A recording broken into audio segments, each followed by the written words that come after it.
আল্লাহ রাব্বুল আলামিন তিনি পরিষ্কার করে বলছেন, এই ঘরের মালিকের ইবাদত করো, তিনি ক্ষুধার সময়ে খেতে দিবেন, আর তিনি তোমাদেরকে বৃষ্টির সময় নিরাপত্তা দান করবেন। চাউলের অভাব হবে না, পাটের অভাব হবে না, খাদ্যের অভাব হবে না, কারণ দুটি জিনিস যদি তোমরা করতে পারো খাবারের অভাব হবে না। ওয়ালাউ আন্না আহলাল কুরা আমানু ওয়াত্তাকাউ লাফাতাহনা আলাইহিম বারাকাতিন মিনাস সামাই ওয়াল আরদ।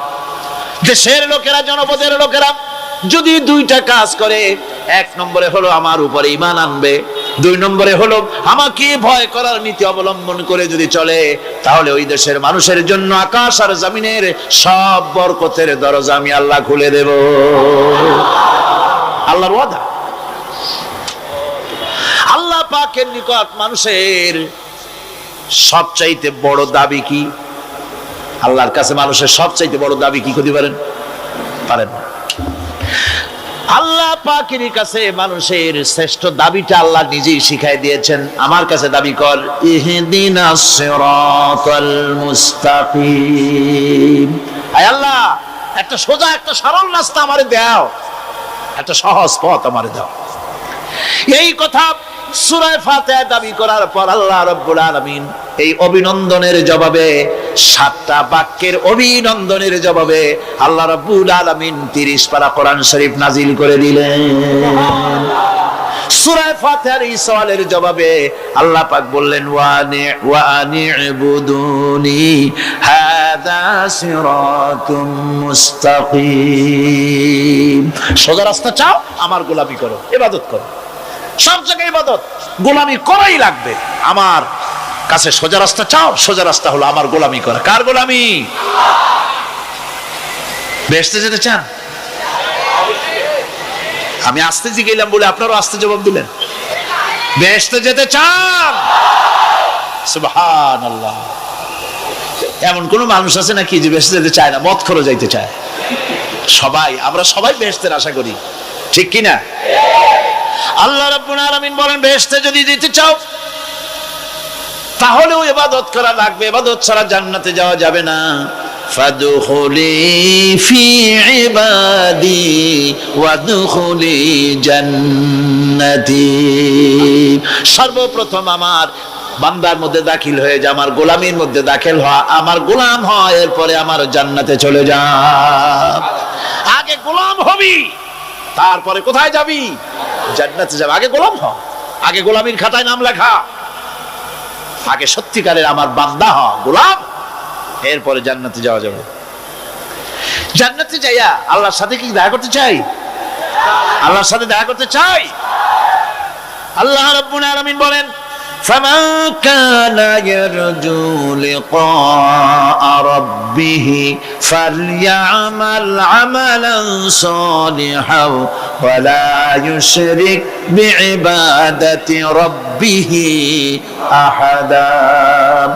তোমাদের মধ্যে যদি কেউ আল্লাহর সঙ্গে, তার রবের সঙ্গে যদি কেউ দেখা করতে চায়, তাহলে সে যেন ভালো ভালো কাজ করে, নেক কাজ করে, আর তোমার রবের সাথে অর্থাৎ আল্লাহ রাব্বুল আলামিনের সাথে ইবাদতের মধ্যে যেন কাউকে শরীক না করে। শিরক যদি না করো, খাঁটি গোলাম, খাঁটি বান্দায় যদি পরিণত হতে পারো, কিয়ামতের দিন আল্লাহ রাব্বুল আলামিনের সঙ্গে দিদার নসিব হয়ে যাবে। এই গোলামি করব কতদিন? কতদিন গোলামি করব? এই প্রশ্নের জবাবে আল্লাহ রাব্বুল আলামিন কোরআনে কারীমের মধ্যে জবাব দিয়ে দিয়েছেন, ওয়া'বুদ রাব্বাকা হাত্তা ইয়াতিয়াকাল ইয়াকিন। মৃত্যু পর্যন্ত, যতক্ষণ না নাক দিয়ে শেষ প্রশ্বাসটি, নিঃশ্বাসটি বেরিয়ে যাচ্ছে, ততক্ষণ পর্যন্ত আনুগত্য, গোলামি শব্দ হবে কার? জোরে চিল্লা এখন কার? এই গোলামি জীবনের সব ক্ষেত্রে করতে পারলে আমরা মুসলমান, আর করতে না পারলে মুসলমান নামে মুনাফিক। না পারলে কি? মুনাফিক। বন্ধুগণ, ইয়াকা নাবুদু পর্যন্ত বলে ওয়া ইয়াকা নাস্তাইনের কথাটা শোনাচ্ছি। সূরা ফাতিহার ভিতরে আমরা পড়ি, পড়েন আমার সাথে, ইয়াকা নাবুদু ওয়া ইয়াকা নাস্তাঈন। আয় আল্লাহ, একমাত্র তোমার গোলামি করি আর একমাত্র তোমার কাছে সাহায্য চাই, তুমি ছাড়া কারো কাছে সাহায্য। এটা কি ঠিক? এটা কি আমাদের মনের কথা, ঈমানের কথা? আল্লাহ করুন, আল্লাহ করুন, বলি আমিন। হাদিস শরীফে বলা হয়েছে, ইজা সাআলতা ফাসআলিল্লাহ ওয়া ইজা ইসতাআনতা ফাসতাঈন বিল্লাহ। কিছু চাইতে হলে আল্লাহর কাছে চাও, কিছু বলতে হলে, ভিক্ষা করতে হলে আল্লাহর কাছেই ভিক্ষা করো। কার কাছে ভিক্ষা করবেন? আল্লাহর কাছে বলুন। আমার বন্ধুগণ, আমি আমার ঈমান থেকে কথা বলি, আমি আমার ঈমান থেকে কথা বলি। কোরআন এবং হাদিস পড়ে যতটুকু আল্লাহ বোঝার তৌফিক দিয়েছেন সেই কথাগুলি পেশ করার জন্য চেষ্টা করি। বন্ধুগণ, এদিক ওদিক কোন দিকে না ঘুরে মসজিদে যান, মসজিদে গিয়ে নামাজ পড়েন আর আল্লাহর কাছে হাত পেতে আল্লাহরে বলেন। সেজদা গিয়া যখন রব্বুল আলামিনের দরবারে কিছু চাইবেন, হুজুরের কাছে জিজ্ঞেস করা হয়েছে, হুজুর, বান্দা কখন আল্লাহর নিকটবর্তী হয়ে যায়? আল্লাহর নবী বলেছেন, বান্দা যখন সেজদা দেয় তখন বান্দা একেবারে আল্লাহ পাকের কাছে চলে যায়। আল্লাহর কাছে চান, যা দরকার, ছেলে নাই, মেয়ে নাই, বউ নাই, অথবা চাকরি নাই, প্রমোশন চাই, ব্যবসায় উন্নতি চাই, যা দরকার কাকে বলবেন? মনটাকে পরিষ্কার করুন, আজকে মনটাকে সাফ করুন, সমস্ত দুর্বলতা থেকে মনকে উঠায় আনুন, বিশ্বাস করুন, যা চাওয়ার, যা বলার সবটা আল্লাহর কাছে। কার কাছে? আমি তার গোলাম। আমি কার গোলাম? আল্লাহ ছাড়া কারো কাছে আমার অভিযোগ তুলবো না, সবটা বলবো আল্লাহর কাছে। বলে দেখেন, বলে দেখেন আল্লাহ পাক কিভাবে আপনাকে সাহায্য করেন। সুবহানাল্লাহ। ভাইরা আমার, আল্লাহ রাব্বুল আলামিন রাসূল করিম সাল্লাল্লাহু আলাইহি ওয়াসাল্লামকে বলেছেন, ফাইদা ফারাগতা ফানসাব ওয়া ইলা রাব্বিকা ফারগাব। যখন তুমি খালি হাত হয়ে যাবে, দাঁড়িয়ে যাবে এবং তোমার রবের কাছে মিনতি জানাবে, কিছু যখন থাকবে না, তোমার রবের কাছে দাঁড়ায় যাও আর তার কাছে মিনতি জানাও, তোমাকে আল্লাহ ভরপুর করে দিবেন। ভান্ডের কোনো অভাব নাই। আমাদের ভান্ড হচ্ছে যত দেব তত কমবে, আর আল্লাহর ভান্ড যত দেয় তত সমান সমান থাকে, মোটেই কমে না, মোটেই কমে না। সুতরাং দয়াল বাবা, বাবাজান, কেবলাজান বাবা কি যে কবে আর কি করবে দিশা করতে পারে না। গান বাজনা, তারপরে গোসল শরীফ, কি জানি হাবিজাবি শরীফ, কোন শেষ বেদাত দিয়ে ভরে গেছে। এগুলি বিশ্বাস করবেন না, বিদআত খারাফা, এর সাথে মুসলমানের কোনো সম্পর্ক নাই। গান বাজনার সাথে মুসলমানের কোনো সম্পর্ক। হাতে কতগুলো ঢোল নিয়ে তারপরে মাজারের কাছে গিয়ে ঢোল বাজায়, কবরের কাছে, মাথায় কতগুলো চুল, দাঁতে ময়লা, মোষগুলা ঠোঁট দুইটা ঢাইকিয়া দাড়ির কাছে এসে পড়ছে। হায় হায় রে, এই রকমের মোষ আমি মাঝে মধ্যে চিন্তা করি যে দই খায় কেমনে এরা। গাঁজা মদ খাইয়া এগুলো মাজার মধ্যে গিয়ে পড়ে থাকে, আর কি জানি আছে ওইটারে ঘষে এলো আর বলে মদিনা যাব কেমনে, মদিনা যাব কেমন। তুই মদিনা যাবি কেমনে? মদ খেয়ে গাঁজা খেয়ে তুই যাবি মদিনা? একটা কথা হইলো? তোর নাপাক কদম আল্লাহ পাকের আরদে মুকাদ্দাসে উঠতে পারে না। বদকার, জিনাকার, শারাবি, কাবাবি, আল্লাহ পাকের নাফরমান, কতগুলা শালু কাপড় গায়ে দিয়া, মাথায় কতগুলা চুল রেখা, তারপরে গ্রামের নামে শরীফ। আশ্চর্য কথা, এই গ্রামের নাম শরীফ, ওই গ্রামের নামের মাথায় গিয়া শরীফ। শরীফ তো মক্কা শরীফ, মদিনা শরীফ, কোরআন শরীফ, হাদিস শরীফ, আর শরীফের দরকার নাই। শরীফের জাত মারছে গ্রামে গ্রামে শরীফ লাগাইয়া, কর্ণফুলী শরীফ, চন্দ্রকোনা শরীফ। আশ্চর্য কথা, শরীফ শব্দের একটা ইজ্জত থাকা উচিত, ঠিক কিনা কন? আপনাদেরকে সতর্ক হতে হবে। আনুগত্য এবং গোলামি সকল ব্যাপারে আল্লাহ পাকের করতে হবে, চাইতে হবে কার কাছে? আল্লাহর কাছে। আমার এই কথা আপনাদের মনে আছে কিনা জানি না। সম্রাট শাহজাহানের সময় এক ফকির, এক ভিক্ষুক ভিক্ষা করে বেড়াতো। 70-80 বছর বয়স হয়ে গিয়েছে। এক লোক বলছে, সারা জীবন তো তোমারে ছোটবেলা থেকে ভিক্ষা করতে দেখলাম। সে বলল, মানুষের দেয় তো 2 পয়সা 1 পয়সা, ভিক্ষা ছাড়া করবোটা কি? লোকটি বলল, তোমার একটা পরামর্শ দেই, একদিন সম্রাটের কাছে গিয়ে যে দেখো, একবারে যা দেবে খাইয়া কুলাইতে পারবে না। সম্রাট শাহজাহান কোথায় আছে এখন? দেখো গিয়া মসজিদে আছে। লোকটি মসজিদের বাইরে গিয়ে দেখে সম্রাট একা হাত তুলে বসে আছে, চোখ থেকে পানি পড়তেছে দর দর করে, দাড়ি ভিজে জামায় পড়তেছে, বহুক্ষণ দাঁড়িয়ে আছে। এরপরে সম্রাট তার মোনাজাত শেষ করে বেরিয়ে আসছেন। ফকিরের সঙ্গে দেখা। ফকির বলল, আসসালামু আলাইকুম। তিনি বললেন, ওয়ালাইকুম আসসালাম ওয়া রাহমাতুল্লাহ। ফকির রওনা করেছে। বাদশা বলছে, তুমি তো একজন ভিক্ষুক মানুষ বলি মনে হয়, আমার কাছে তো কেউ কিছু না চাইয়া যায় না, তুমি যে কিছু না চেয়েই চলে যাচ্ছ। ভিক্ষুক বলছে, জাহাপানা, সত্যি কিছু চাইতে এসেছিলাম আপনার কাছে, কিন্তু আপনার অবস্থা দেখে আমার জ্ঞানের চোখ খুলে গেছে। আমি দেখতে পেলাম আমি যে সম্রাটের কাছে ভিক্ষা চাইতে আসলাম, আমি তো শুধু তাকায় আছি, আমি তো কান্দি না, বরং আমি যার কাছে চাইতে এসেছি তিনি আমার চাইতে আরো নগণ্য ভিক্ষুকের মতো হয়ে কার কাছে যেন হাত পেতে চোখের পানি ফেলে কান্দে। মনে মনে ভাবলাম, সম্রাট কান্দে যে সম্রাটের কাছে, ওই আল্লাহ ছাড়া জীবনে কারো কাছে কিছু চাইব না। আল্লাহর কাছে চাওয়ার অভ্যাস করুন, তিনি দিতে পারেন, সবকিছু তার আছে। এই বিশ্বাস মনের ভিতরে জমাতে হবে, তাহলেই সত্যিকারের মুসলমান আমরা হব। আল্লাহ পাক সত্যিকারের গোলাম আমাদেরকে বানাবেন। আমরা বলি আমিন।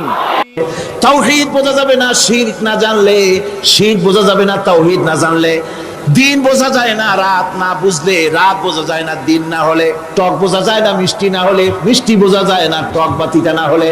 কথা বুঝতে পেরেছেন? একটার বিপরীত আর একটা, এটাকে বুঝতে হবে। সুতরাং শিরক এটা হচ্ছে আন্দাজ আর অনুমানের উপর। শিরকের ভিত্তি আন্দাজ আর অনুমান। শিরকের ভিত্তি কি? এই কথাগুলি আমার না, আমি কার কথা শোনাতেছি? আমি কি কিসসা কাহিনী শোনাচ্ছি? গাঁজাখুরি গল্প? আল্লাহর কথা। আমার আল্লাহ পাক বলছেন, আলা ইন্না লিল্লাহি মান ফিস সামাওয়াতি ওয়া মান ফিল আরদ। জেনে রাখো, আসমানের বাসিন্দা হোক আর জমিনের বাসিন্দা হোক, সব হতেছে আল্লাহর মালিকানাধীন। কার মালিকানাধীন? ওয়ামা ইয়াত্তাবিউল্লাযীনা ইয়াদউনা মিন দুনিল্লাহি শুরাকা। যারা আল্লাহকে ছাড়া মন গড়া শরীকদারকে ডাকে, আল্লাহরে বাদ দিয়া অন্য শরীকদের যারা ডাকে, তারা এটা ডাকে কিভাবে? ইয়াত্তাবিউনা ইল্লায-যন্না ওয়া ইনহুম ইল্লা ইয়াখরুসুন। তারা নিছক আন্দাজ এবং অনুমানের অনুসারী, আর শুধু কল্পনাই করে। সব কল্পনা, কোনো দলিল নাই। মাজারে গিয়া কিছু চাওয়া, এর কি কোনো দলিল আছে? রাসূলুল্লাহ এরকম করেছেন, সাহাবায়ে কেরাম এরকম করেছেন? আগরবাতি দেওয়া, মোমবাতি দেওয়া, চাদর দেওয়া, এগুলো রাসূলুল্লাহ করেছেন না সাহাবায়ে কেরাম করেছেন? এগুলি সব আন্দাজ এবং অনুমানের উপরে করা। শিরক হচ্ছে অন্ধ অনুকরণের পরিণতি। ওই দেখছি মা বাপ করেছে, মুরব্বীরা করেছে, তাই করে। আল্লাহ পাক বলছেন, যদি তাদের জিজ্ঞেস করে সব কাজ করো কেন তারা? রব্বুল আলামিন বলেন, হাউলাই মা ইয়াবুদুনা ইল্লা কামা ইয়াবুদু আবাউহুম মিন ক্বাবল। হে নবী, এরা সেই মিথ্যা খোদাদের ইবাদত করে। কেন করে? প্রশ্ন করা হলে তারা এই জন্যই করে যে তাদের বাপ দাদারে করতে দেখেছে, তাই বাপ দাদাদের অনুসরণ তারা করে, অনুকরণ করে, আন্দাজের উপরে, অনুমানের উপরে। তাদের কাছে কোনো দলিল নাই। এই শিরক থেকে ফিরে থাকার জন্য সূরা লোকমানের মধ্যে দেখুন, হযরতে লোকমান তিনি তার সন্তানকে ডেকে বলছেন, ইয়া বুনাইয়া إذ قال لقمان لابنه وهو يعظه يا بني لا تشرك بالله إن الشرك لظلم عظيم يا بني হে আমার নান্না মুন্না লাডলা, হে আমার কলিজার টুকরা সন্তান, ইয়া বুনাইয়া লা তুশরিক বিল্লাহ, খবরদার আল্লাহর সাথে শরীক স্থাপন করো না। ইন্না শিরকা লাযুলমুন আযীম। শিরক হচ্ছে মস্ত বড় অপরাধ। যারা শিরক করে তারা অপমানিত্বের শেষ পর্যায়ে চলে যায়, তারা অপমানিত হয়। কিরকম? ওয়ামান ইউশরিক বিল্লাহি ফাকান্নামা খাররা মিনাস সামাই ফাতাখতাফুহু আত-তায়রু আও তাহবি বিহির রিহু ফি মাকানিন সাহিক। আল্লাহর সাথে যারা শিরক করে সে যেন আকাশ থেকে পড়ে গেল। কার কথা এটা? যে ব্যক্তি শিরক করলো সে যেন আকাশ থেকে পড়ে গেল, আর পাখি যেন তাকে মহাশূন্য থেকে ছো মেরে নিয়ে গেল, বাতাস যেন তাকে এক বিরাট প্রান্তর নিয়ে বিন্দু বিন্দু করে ছিন্ন ভিন্ন করে দিল। তার মানে হলো আকাশ থেকে পড়ে যাওয়ার অর্থ হলো তাওহীদের অবস্থান থেকে সরে যাওয়া। পাখিতে ছো মারার অর্থ হলো যখন সে শিরক করে তখন শয়তানের সে ফুটবল হয়ে যায়। শয়তানের কি হয়? শয়তানের ফুটবল হয়ে যায়। বাতাস উড়িয়ে নেওয়ার অর্থ হলো লালসা এবং নফসের প্রবৃত্তির ভিতরে লোকটি নিমজ্জিত হয়ে যায়। সুতরাং অপমান এবং লাঞ্ছনা পাওনা থাকে যারা শিরক করে তাদের জন্য। আল্লাহ শিরকের ব্যাপারে একটা দৃষ্টান্ত দিচ্ছেন। আল্লাহ পাক কোরআন শরীফে অনেক দৃষ্টান্ত দিয়েছেন। দৃষ্টান্ত দিলে লোকেরা বোঝে ভালো, ঠিক কিনা কোন? আল্লাহ পাক দৃষ্টান্ত দিচ্ছেন, ইয়া আইয়ুহান নাসু দুরিবা মাসালুন ফাসতাবিউ লাহু ইন্নাল্লাযীনা তাদউনা মিন দুনিল্লাহি লা ইয়াখলুকু যুবাবান ওয়ালাউ ইসতামাউ লাহু। আল্লাহ পাক বলেন, হে মানব সকল, আমি আল্লাহ একটা দৃষ্টান্ত দিতেছি, তোমরা শোনো। সুবহানাল্লাহ। আল্লাহ পাক বলছেন আমি একটা দৃষ্টান্ত দেই, তোমরা শোনো। ফাসতামিউ লাহু, কান পাতা ভালো করে শোনো আমার দৃষ্টান্তটা। আমি আল্লাহরে বাদ দিয়ে যারা অন্যদেরকে ডাকে প্রয়োজন পুরাবার জন্য, সন্তান পাওয়ার জন্য, স্বাস্থ্য ভালো হওয়ার জন্য, ঋণ মুক্ত হওয়ার জন্য, ইবাদত করার নিয়ত নিয়ে আমারে বাদ দিয়ে তারা যারা ডাকে, যাদেরকে ডাকা হলো ওরা তো মাছির মতো একটা প্রাণীও বানাইতে পারে না। ছোট্ট একটা মাছিও বানাইতে পারে? জোরে বলেন, পারে? মাছির মতো প্রাণী বানানো তো দূরের কথা। ওয়াইয়াসলুবুহুম যুবাবু শাইআ লা ইস্তানকিযুহু মিনহু যাউফাত তালিব ওয়াল মাতলুব। ওই মাছি যদি তার কাছ থেকে কোনো জিনিস হরণ করে নিয়ে যায়, মাছির কাছ থেকে ওটা ফিরায় রাখার ক্ষমতা তার নাই। মূর্তি বানানো হয় 10খানা হাত, 20খানা হাত, 40টা মাথা, সামনে ডাব আছে, চিড়া আছে, কলা আছে, মুড়ি আছে, কত খাবার। মাছিতে সব যদি নিয়ে যায়, কুত্তায় দাঁড়ায় যদি গায়ে পেশাবও করে দেয়, এতগুলা হাত একটা হাত দিয়েও সরাইয়া দিতে পারে না। আল্লাহ পাক বলেন দাউফাত তালিবু ওয়াল মাতলুব। যাদের কাছে ওরা চায়, ওই আশ্রয় প্রার্থী আর আশ্রয়দাতা দুটোই দুর্বল। হাদিস শরীফে এসেছে, একবার এক মুশরিক রাসূল করিম সাল্লাল্লাহু আলাইহি ওয়াসাল্লামের কাছে এসেছেন একটা ভাঙ্গা, ঠ্যাং ভাঙ্গা, কল্লা ভাঙ্গা একটা মূর্তি নিয়ে। হুজুর বলছেন যে তোমার এই মূর্তিটার কল্লা ঠ্যাং ভাঙ্গা কেন? সে ব্যক্তি কইল যে হুজুর, এটা হলো আমার খোদা। বিপদ আপদ থেকে বাঁচার জন্য সবসময় বগলে রাখি, না জানি কোন সময় কোন বিপদে পড়ে যাই। পথে চলতে গিয়ে পেশাব আসলো, ভাবলাম খোদারে নিয়ে এই কাম করুন, তার রাস্তার উপরে দাঁড় করায় রাখা, এরপরে আমার কাজ সারলাম। এসে দেখি খোদাটার মাথা থেকে শুরু করে পা পর্যন্ত খালি ভিজা। ভাবলাম খোদার শরীর ভিজা, নিশ্চয়ই কোনো বরকতের পানি হবে। কোলে তুলে নিয়ে চাট আরম্ভ করলাম। চাটতে গিয়ে টের পাইলাম যে গন্ধ লাগে টক টক। আশ্চর্য কথা, বরকতের পানি এরকমের ঝাঁঝালো গন্ধ, নাক ছিঁড়ে যাওয়ার মতো। বিষয়টা কি? কিসের বরকত? এদিক ওদিক তাকায় দেখি দূরে একটা কুত্তা দাঁড়ানো, আর তার নিচের থেকে পানি টপকাচ্ছে। তখন বুঝলাম কি বরকতের পানি। কয় হুজুর, মেজাজটা খারাপ হয়ে গেল। খোদাটার ঠ্যাং না ধরিয়া ঠ্যাং ধরে বললাম, তুই খোদা না হুদা? কুত্তার পেশাব দিয়া নিজের বাঁচাইতে পারো না, আমারে বাঁচাবি কেমনে? হুজুর জিজ্ঞেস করলেন, আমার কাছে কেন এসেছো? মুশরিক ব্যক্তি বলছি, ইয়া রাসূলুল্লাহ, জীবনের ভুল বুঝতে পেরেছি, আমি এখন তাওহীদের শরবত পান করতে এসেছি। নবীজি বললেন, পড়ো লা ইলাহা ইল্লাল্লাহু মুহাম্মাদুর রাসূলুল্লাহ। আল্লাহ পাক কি সুন্দর করে বুঝাচ্ছেন, আমি ছাড়া কারো কোনো ক্ষমতা নাই। আল্লাহুল্লাযী খালাকাকুম সুম্মা রাযাকাকুম সুম্মা ইউমীতুকুম সুম্মা ইউহয়ীকুম। আল্লাহ বলছেন, ও বান্দারা শোনো, আমি আল্লাহ তোমাদেরকে সৃষ্টি করেছি। শুধু সৃষ্টি করি নাই, খাবার দিছি। কে দিয়েছেন খাবার? সৃষ্টি করেছি, খাবার দিয়েছি, এরপরে তোমাদের মৃত্যু করব, আবার মৃত্যুর উপরে আমি আল্লাহ তোমাদের জিন্দা করব। হাল মিন শুরাকাইকুম মাইয়াফআলু মিন যালিকুম মিন শাই। তোমরা তাদের পূজা করো, তোমরা তাদের ইবাদত করো, আমি আল্লাহ ছাড়া আমি যে সব কাজ করি এই সব কাজ তোমাদের ওই সব দেবদেবতারা করতে পারে? আল্লাহ বলেন পারে না। সুবহানাহু ওয়া তাআলা আম্মা ইউশরিকুন। তিনি পবিত্র, পবিত্র পবিত্র। তারা যে সমস্ত কথা বলে আর আল্লাহর সাথে যে সমস্ত জিনিস দিয়ে শরীক স্থাপন করে তার থেকে আল্লাহ মহান পবিত্র। আল্লাহ পাক বলেন দেখো আমার কত ক্ষমতা, চিন্তা করো। কুল আরাইতুম ইন আখাযাল্লাহু সামআকুম ওয়া আবসারাকুম ওয়া খাতামা আলা কুলুবিকুম মান ইলাহুন গায়রুল্লাহি ইয়াতিকুম বিহি।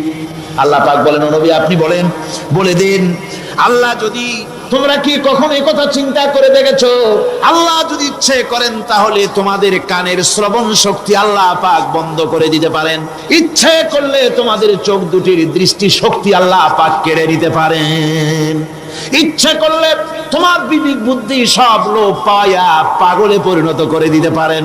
পারেন কিনা জোরে কোন? আল্লাহ পাক বলেন কখনই কি সব কথা চিন্তা করেছো? ইচ্ছে করলে আমি তোমার শ্রবণ শক্তি বন্ধ করে দিতে পারি, চোখের দৃষ্টি শক্তি, চোখের নূর কেড়ে নিতে পারি, বিবেক বুদ্ধি লোপ পাওয়া দিতে পারি। এরপরে এগুলি যদি আমি করি, মান ইলাহুন গায়রুল্লাহি ইয়াতিকুম বিহি, তাহলে আমি আল্লাহ ছাড়া মন কে আছে?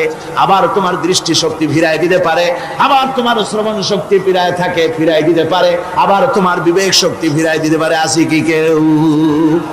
আছে? আল্লাহ পাক বলেন নবী আপনি বলেন আমার নিয়ামত খায় লাভালাভি করো, আমার নিয়ামত খাও, পানি খাও, মাছ খাও, গোশত খাও, যে পানি না হলে তোমাদের জীবন বাঁচে না। কুল আরাআইতুম ইন আসবাহা মাউকুম গাওরান ফাবাইয়াতিকুম বিমাইম মাইন। নবী বলে দিন সমুদ্রের পানি, দরিয়ার পানি, কুয়ার পানি, পাতালের পানি, সমস্ত পানি যদি আমি আল্লাহ শুকায় দেই তাহলে এমন কোন খোদা তোমার আছে নতুন করে পানি আমদানি করে দিতে পারে? কি সুন্দর করে আল্লাহ বুঝাচ্ছেন। সুবহানাল্লাহ, সুবহানাল্লাহ। আল্লাহ পাক আবার বলেন শোনো বান্দারা, ও নবী আপনি মানুষকে ভালো করে বুঝান। কুল আরাইতুম ইন জাআলাল্লাহু আলাইকুমুল লাইলা সারমাদান ইলা ইয়াউমিল কিয়ামাহ। ও নবী ভালো করে বুঝান, আমি যদি এই রাত্রটাকে টেনে কিয়ামত পর্যন্ত লম্বা করে দেই, এই রাত যদি আর সকাল না হয়, মান ইলাহুন গায়রুল্লাহি ইয়াতিকুম বিদিয়া, আমি আল্লাহ ছাড়া কে আছে রাতের অন্ধকার দূর করে দিয়ে সূর্যের আলো এনে দিতে পারে? আছে কেউ? আফালা তাসমাউন, তোমরা শুনতে পাও না? কান নাই? আল্লাহ পাক বলছেন শুনতে পাও না? ইচ্ছে করলে আমি তা করতে পারি। শুধু তাই নয়, কুল আরাইতুম ইন জাআলাল্লাহু আলাইকুমুন নাহারা সারমাদান ইলা ইয়াউমিল কিয়ামাহ, আমি যদি ইচ্ছে করি দিনটাকে টেনে নিয়ে কিয়ামত পর্যন্ত লম্বা করে দিতে পারি। মান ইলাহুন গায়রুল্লাহি ইয়াতিকুম বিলাইলিন তাসকুনুনা ফীহি আফালা তুবসিরুন, তাহলে আমি আল্লাহ ছাড়া কোন শক্তি এমন আছে যে দিনের এই আলোর ঝলকানি দূর করে দিয়ে রাতের পর্দা এনে তোমার জন্য শান্তির ঘুম এনে দিতে পারে, শান্তিপূর্ণ পরিবেশ সৃষ্টি করে দিতে পারে? কে আছে আমি আল্লাহ ছাড়া? তোমরা কি দেখতে পাও না? শুনতে পাও না? কান নাই? চোখ নাই? আল্লাহ পাক এভাবে করে মানুষকে সুন্দর করে করে শিরক থেকে বাঁচার জন্য বলছেন সমস্ত ক্ষমতা হচ্ছে আমি আল্লাহর। সমস্ত ক্ষমতা কার? আল্লাহ পাক বলেন এই শিরক যদি ছেড়ে না দাও, আমি ছাড়া অন্য কারো কাছে যদি সন্তান কামনা করো, স্বাস্থ্য কামনা করো, ঋণ মুক্তির কামনা করো, জেনে রাখো কুল তামাত্তাউ ফাইন্না মাসীরাকুম ইলান নার। আল্লাহ পাক বলেন নবী ওদের বলে দেন ফুর্তি করো, খাও, জনমের মতো লুটে লুটে খাও, এরপরে জায়গা হবে জাহান্নাম। জায়গা হবে কোথায়? শিরক যারা করে তাদের জায়গা হবে জাহান্নাম। আল্লাহ বলে দিয়েছেন, ইন্নাহু মান ইউশরিক বিল্লাহি ফাকাদ হারামাল্লাহু আলাইহিল জান্নাহ ওয়া মাওয়াহুন নার। যে ব্যক্তি শিরক করবে তার জন্য আল্লাহ পাক জান্নাতকে হারাম করে দিবেন। নাউজুবিল্লাহ। আল্লাহর জান্নাত হারাম, যারা শিরক করবে তাদের জন্য বেহেশত কি হারাম। আমার বন্ধুগণ, বড় মারাত্মক কথা। খবরদার, এই শিরক থেকে আমাদেরকে বাঁচতে হবে। আল্লাহ সব গুনাহ মাফ করবেন। শিরকের গুনাহ আল্লাহ পাক বলছেন, ইন্নাল্লাহা লা ইয়াগফিরু আন ইউশরাকা বিহি ওয়া ইয়াগফিরু মা দুনা যালিকা লিমান ইয়াশা। আল্লাহ রাব্বুল আলামিন শিরকের গুনাহ মাফ করবেন না, সমস্ত গুনাহ মাফ হয়ে যাবে। শিরকের গুনাহ রব্বুল আলামিন মাফ করে দিবেন না। ওয়া মান ইউশরিক বিল্লাহি ফাকাদ ইফতারা ইসমান আযীমা। যারা শিরক করলো তারা আল্লাহর সাথে মিথ্যা আরোপ করলো, জুলম করলো আল্লাহর উপরে। জোরে কর নাউযুবিল্লাহি মিন যালিক। ভাইরা আমার, সুতরাং আমাদেরকে ডাকতে হবে একমাত্র আল্লাহ পাককে। কাকে ডাকতে হবে? আল্লাহ পাককে ডাকতে হবে। তিনি আমাদের সমস্ত প্রয়োজন মিটিয়ে দিবেন। এ বিশ্বাস আছে তো? এ বিশ্বাস হয়েছে? আল্লাহ পাক বলছেন, ওয়ালা তাদউ মিন দুনিল্লাহি মা লা ইয়ানফাউকা ওয়া লা ইয়াদুররুকা ফাইন ফাআলতা ফাইন্নাকা ইযাম মিনাজ জালিমিন। আল্লাহকে ছেড়ে এমন শক্তিকে কেন ডাকো যে শক্তি তোমার কোনো ফায়দা করতে পারবে না, কোনো ক্ষতিও করতে পারবে না, এমনকি ওরা নিজেদেরও কোনো উপকার করতে পারে না। আল্লাহ পাক আরো বলেন, ওয়া ইয়ামসাসকাল্লাহু বিদুররিন ফালা কাশিফা লাহু ইল্লা হুয়া। আল্লাহ পাক যদি কোনো বিপদ দেন, ওই বিপদ থেকে তোমাকে কেউ ফিরাইয়া দিতে পারে না। ওয়া ইউরিদিকা বিখাইরিন ফালা রাদ্দা লিফাদলি। আল্লাহ পাক যদি তোমার কোনো অনুগ্রহ করতে চান, তোমাকে যদি কোনো সাহায্য করতে চান, সেই সাহায্যের মুখেও তোমাকে কেউ প্রতিরোধ গড়ে তুলতে পারে না, আল্লাহ সাহায্য ফিরাই দিতে পারে না। সুতরাং সবকিছুর মালিক হচ্ছেন আল্লাহ। চাইতে হবে আল্লাহর কাছে। বলুন তো জোরে সরে, হায়াতের মালিক কে? সমস্ত মুসলমানদেরকে চিল্লায় বলতে হবে। দাঁড়ানো মানুষ, বসা মানুষ, সব মুসলমান একযোগে শরীরের সমস্ত শক্তি দিয়ে বলুন, হায়াতের মালিক কে? মওতের মালিক কে? হাসাবার মালিক কে? কাঁদাবার মালিক কে? খেতে দেওয়ার মালিক কে? মৃত্যু দেওয়ার মালিক কে? সব কিছুর মালিক কে? আল্লাহ সুবহানাহু ওয়া তাআলা। তিনি হচ্ছেন একমাত্র আমাদের প্রভু। ওই আল্লাহ রাব্বুল আলামিন বলেন, ওয়া'বুদুহু ওয়াশকুরু লাহু ইলাইহি তুরজাউন। ওই আল্লাহর ইবাদত করো, তার শুকর আদায় করো, তার দিকেই আমাদের সকলকেই ফিরে যেতে হবে। আমরা বিপদে পড়ি, মুসিবতে পড়ি, যে অবস্থায় থাকি, আল্লাহ আমাদেরকে বাঁচান, রক্ষা করেন, এই বিশ্বাস আমাদের মনের মধ্যে সবসময় থাকতে হবে। আমরা ঝড়ের মধ্যে পড়ি, বৃষ্টির মধ্যে পড়ি, বিপদে পড়ি, যেখানেই থাকি, যত কষ্ট করি, সব জায়গায় আল্লাহ আমাদের হেফাজত করেন। কে করেন? হেফাজত। সুতরাং কোনো মাজারে নয়, কোনো কবরে নয়। আপনারা এর থেকে, এই সমস্ত শিরক এবং বেদাত থেকে আপনাদেরকে বাঁচতে হবে। আকাশ থেকে, জমিন থেকে খাদ্য, রিজেক, ভালো সবকিছু আল্লাহ পাক আমাদেরকে দেন। আইলাহুম্মা আল্লাহ। এই সমস্ত কাজে আল্লাহর কোনো শরীক নাই। আছে নাকি কোনো শরীক? যদি থাকে, কুল হাতু বুরহানাকুম ইন কুনতুম সাদিকিন।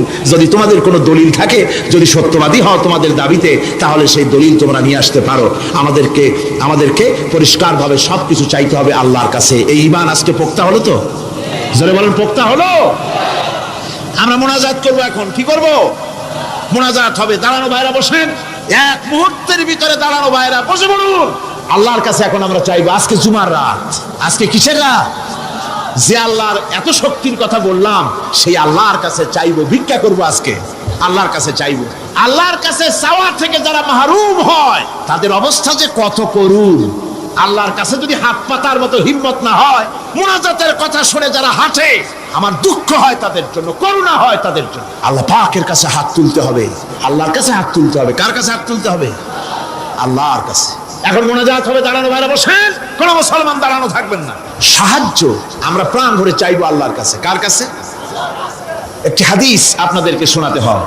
روي الطبراني في إسناده أنه كان في زمان النبي صلى الله عليه وسلم منافق يؤذي المؤمنين فقال بعضهم قوموا بنا نستغيث برسول الله صلى الله عليه وسلم من هذه المنافق তাবারানী হাদিস এটি সনদ সহকারে হাদিসটি এসেছে সেটা হচ্ছে এই যে রাসূল করিম সাল্লাল্লাহু আলাইহি ওয়াসাল্লামের জামানায় একজন মুনাফিক এক এলাকায় মুসলমানদেরকে খুব রকম নির্যাতন করতেছিল এলাকার মুসলমানেরা বলল যে চলো আমরা যাই রাসূল করিম সাল্লাল্লাহু আলাইহি ওয়াসাল্লামের কাছে সাহায্য চাই তিনি যদি মুনাফিক থেকে আমাদের বাঁচান এবং তারা গিয়ে রাসূলের কাছে মুনাফিক থেকে বাঁচার জন্য সাহায্য চাইলেন ফাকাল নবী সাল্লাল্লাহু আলাইহি ওয়াসাল্লাম ইন্নাহু লা ইস্তাগাসু বি ওয়া ইন্নামা ইস্তাগাসু বিল্লাহ শোনো মুসলমানেরা খবরদার আমার কাছে সাহায্য চাইও না সাহায্য চাইবে কেবলমাত্র আল্লাহ পাকের কাছে সাহায্য চাইতে হবে আল্লাহ পাকের কাছে সুতরাং কোরআন থেকে হাদিস থেকে আপনাদের সামনে কথাগুলি তাওহীদ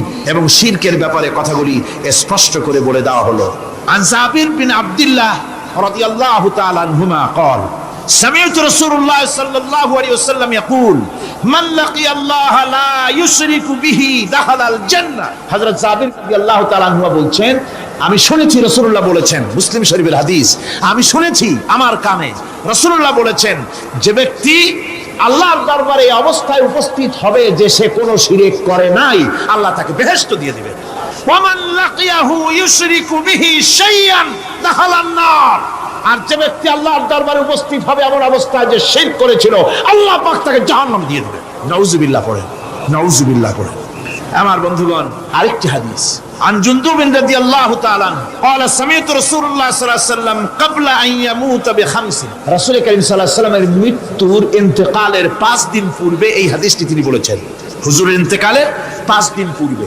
মুসলিম শরীফের হাদিস হাদিসটি হচ্ছে হুজুর বলছেন আলা ওয়া ইন্না মান কানা ক্বাবলাকুম কানু ইয়াত্তাখিযুনা কুবুর আমবিয়াইহিম ওয়া সালিহিহিম মাসাজিদান ফালা ইয়াত্তাখিযুল কুবুর মাসাজিদান ইন্নী নাহাকুম আন যালিক রাওয়াহু মুসলিম ইন্তেকালের 5 দিন আগে হুজুর বললেন সাবধান ও আমার উম্মতেরা তোমাদের আগে যারা এসেছিল এই পৃথিবীতে তারা তাদের নবীদের কবরগুলিকে সেজদার জায়গা বানিয়েছিল তারা তাদের নেককার বান্দাদের কবরগুলিকে তারা মসজিদ বানিয়েছিল সেখানে তারা সেজদা করত খবরদার কোন কবরস্থানকে তোমরা সেজদার জায়গা বানিও না ইন্নী আনহাকুম আন যালিক আমি কঠোরভাবে তোমাদেরকে নিষেধ করছি খবরদার কবরগুলিকে সেজদার জায়গা বানিও না রাসূলুল্লাহ আরো বলেছেন কবর জিয়ারত করতে যে সমস্ত মহিলারা যায় আমাদের দেশে পুরুষও যায় মেয়ে লোকও যায় وعن ابن عباس رضي الله تعالى عنهما لعن رسول الله صلى الله عليه وسلم زائرة القبور والمتخذين عليها المساجد والسروج রাসূল করিম সাল্লাল্লাহু আলাইহি ওয়াসাল্লাম বলেছেন ইবনে আব্বাস রাদিয়াল্লাহু তাআলা আনহুমা থেকে এই হাদিস বর্ণিত তিনি বলেছেন হুজুর বলেছেন যে খবরদার যে সমস্ত মহিলারা কবর জিয়ারতে যায় কবরের স্থানে যারা যায় তাদের উপরে আল্লাহ রাসূল লানত করেছেন আল্লাহ রাসূল তাদের উপরে অভিসম্পাত দিয়েছেন যে সমস্ত মহিলা কবরের স্থানে যায় আর কবরে বাতি জ্বালায় কবরে বাতি জ্বালায় বাতি যারা কবরে জ্বালায় চিরাগ জ্বালায় আল্লাহ রাসূল তাদের উপরে লানত করেছেন সুতরাং কবরে আগরবাতি দেওয়া মোমবাতি দেওয়া চাদর দেওয়া এগুলি মুসলমানদের কাজ নয় এগুলি মুসলমানদের কাজ আপনারা খবরদার এগুলি করবেন না সাহায্য করবেন টাকা দিবেন পয়সা দিবেন সব গরিবদের দেবেন এতিমদের দেবেন মাদ্রাসা দিবেন লিল্লাহ বডিকে দিবেন মসজিদে দিবেন গরিব মানুষকে দিবেন এতিমদেরকে দিবেন বিধবাদেরকে দিবেন মুসলমানকে দিবেন রাজি আছেন মাজারে আগর না চাদরবাতি না মোমবাতি না কিচ্ছু না কোন মাজারে গেলেন বাস আসসালামু আলাইকুম ইয়া আহলাল কুবুর সূরা ফাতিহা পড়লেন সূরা ইখলাস পড়লেন দরুদ শরীফ পড়লেন দোয়া করে দিলেন আল্লাহ কবরে যিনি শুয়ে আছেন তারা বলল ভাই সব পৌঁছে দাও শেষ কিচ্ছু চাওয়ার নাই চাইতে হবে আল্লাহর কাছে কার কাছে মুসলমান রাজি আছেন কারা কারা রাজি দেখান কারা কারা রাজি আলহামদুলিল্লাহ আল্লাহ রাব্বুল আলামিন কোরআন শরীফের ভিতরে বলেছেন লাশ-শামসু ইয়ামবাগি লাহা আন তুদরিকাল কামারা ওয়ালাল লাইলু সাবিকুন নাহার ওয়া কুল্লুন ফি ফালাকি ইয়াসবাহুন প্রবল জ্ঞানী হইবে যাহারা আপন মনেতে বুঝিবে তাহারা রাত্রি পারে না আগে যাইবার দিনের স্থান করি অধিকার চন্দ্র বাদে না সূর্যের গায়েতে সূর্য পারে না চন্দ্রকে ধরিতে যার যে স্থান বহাল রাখিয়া ভ্রমণ করিছে খোদাকে ডরিয়া একটি নির্ধারিত সময় সীমা পর্যন্ত আপন আপন কক্ষপথে সব দৌড়াদৌড়ি করবে কারো সাথে অ্যাক্সিডেন্ট হবে না কারো। ওয়াকুল্লুন ফি ফালাকি ইয়াসবাহুন, যা আছে মহাশূন্যে সব ঘুরতেছে। কে বলে? বলেন সবাই, কে বলছে? কোন সূরা? সূরা ইয়াসিন। আবার শুনুন, আল্লাহ পাক ফয়সালা দিচ্ছেন, ঘোরে কেডা? শুধু সূর্য ঘোরে না, শুধু চন্দ্র ঘোরে না, আল্লাহ মহাশূন্যে যা রেখেছেন সব ঘুরতেছে, সবই সন্তরণশীল, সব গতিশীল। সুতরাং ফয়সালা তো আল্লাহর কাছ থেকে নিতে হবে। পৃথিবী সৃষ্টি করেছেন, মানব গোষ্ঠী সৃষ্টি করেছেন এবং মানুষের প্রয়োজন মিটিয়েছেন। এই মানুষগুলিকে কে সৃষ্টি করেছে? মানুষ সৃষ্টির ব্যাপারেও দার্শনিকরা মানুষদেরকে বিভ্রান্ত করে। যা কলেজে বিশ্ববিদ্যালয়ে পড়ানো হয়, এই কোরআন শরীফ বিশ্ববিদ্যালয়ে পড়ানো হয়? হ্যাঁ হয়। কয়েকটা আয়াত, কয়েকটা সূরা পরীক্ষায় পাস করার জন্য একটু একটু অপশনাল রেখে দেওয়া হয়েছে। বর্তমান যে শিক্ষা কমিশন, শামসুল হক শিক্ষা কমিশন রিপোর্ট মন্ত্রী পরিষদে অনুমোদন করেছে বর্তমান সরকার। এই শিক্ষানীতিতে বলা হয়েছে ক্লাস 1 থেকে নিয়ে ক্লাস 5 পর্যন্ত ধর্মীয় শিক্ষা দিতে দেওয়া হবে না। তাহলে ক্লাস 5 পর্যন্ত যদি ধর্মীয় শিক্ষা না থাকে, তাহলে ক্লাস 6-7-এ ওঠার পর আরবি যাওয়ারা, বাজাবর বা আনাকুম জানাকুম ছেলেরা পড়বে? মেয়েরা পড়বে? আসল উদ্দেশ্য হলো ইসলাম থেকে জাতিকে দূরে সরাবার জন্য ষড়যন্ত্র। এই সরকারের প্রণীত শিক্ষানীতি আমরা মানি না। আপনারা মানেন? যেই মাদ্রাসা মানুষের চরিত্র সৃষ্টি করে, বর্তমান সরকার সেই মাদ্রাসাগুলি একটা একটা করে ধ্বংস করার পরিকল্পনা গ্রহণ করেছে। সুতরাং আসল শিক্ষা হলো কোরআনের কাছে। আসল শিক্ষা কোথায়? কোরআনের কাছে। কোরআন যদি শিখানো হতো, কোরআন যদি শিখানো হতো কলেজে, বিশ্ববিদ্যালয়, তাহলে গতকাল চট্টগ্রাম বিশ্ববিদ্যালয় থেকে যেসব ছেলেরা বিশ্ববিদ্যালয় কর্তৃপক্ষ কর্তৃক বরাদ্দকৃত, হাইজ্যাক করা নয়, বরাদ্দকৃত 4খানা বাস দিয়ে কোরআন শুনতে আসতে চেয়েছিল, বর্তমান সরকারের তথাকথিত সোনার ছেলেরা আসতে দিল না। কোরআন যদি তারা পড়তো, তাহলে কোরআন শরীফ শুনতে তারাও আসতো। কপাল পড়া। জোরে বলেন কি? আরো জোরে বলেন কি? কপাল পড়া। সব ভালো লাগে, কোরআন ভালো লাগে না। এদেরকে শিখানো হয়েছে, আরে তোমরা তো মানুষ না। বলে আমরা কি? তো তোমাদের ডারউইন বাবাজি বলে নাই, শোনো নাই? কি পড়ো টড়ো তোমরা, বুদ্ধি শুদ্ধি রাখো না।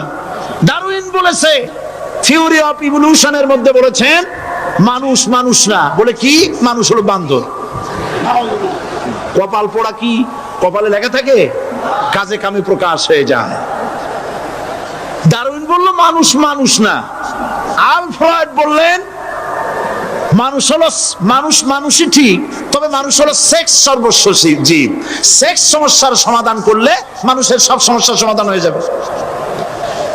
কার্ল মার্কস বললেন মানুষ হলো পেট সর্বস্ব জীব, পেট সমস্যার সমাধান করে দিলে সব সমস্যা শেষ। আর ডারউইন বললেন মানুষ মানুষই না, মানুষ কি? বলে বান্দর। ওরাং ওটাং শিম্পাজি আর ব্যাং থেকে মানুষের উৎপত্তি হয়েছে। আমি যখন জীবনের প্রথম শিম্পাজি দেখলাম, ওরাং ওটাং দেখলাম, তখন আমি মনে করেছি যে ডারউইন খামোখা ভুল করে নাই।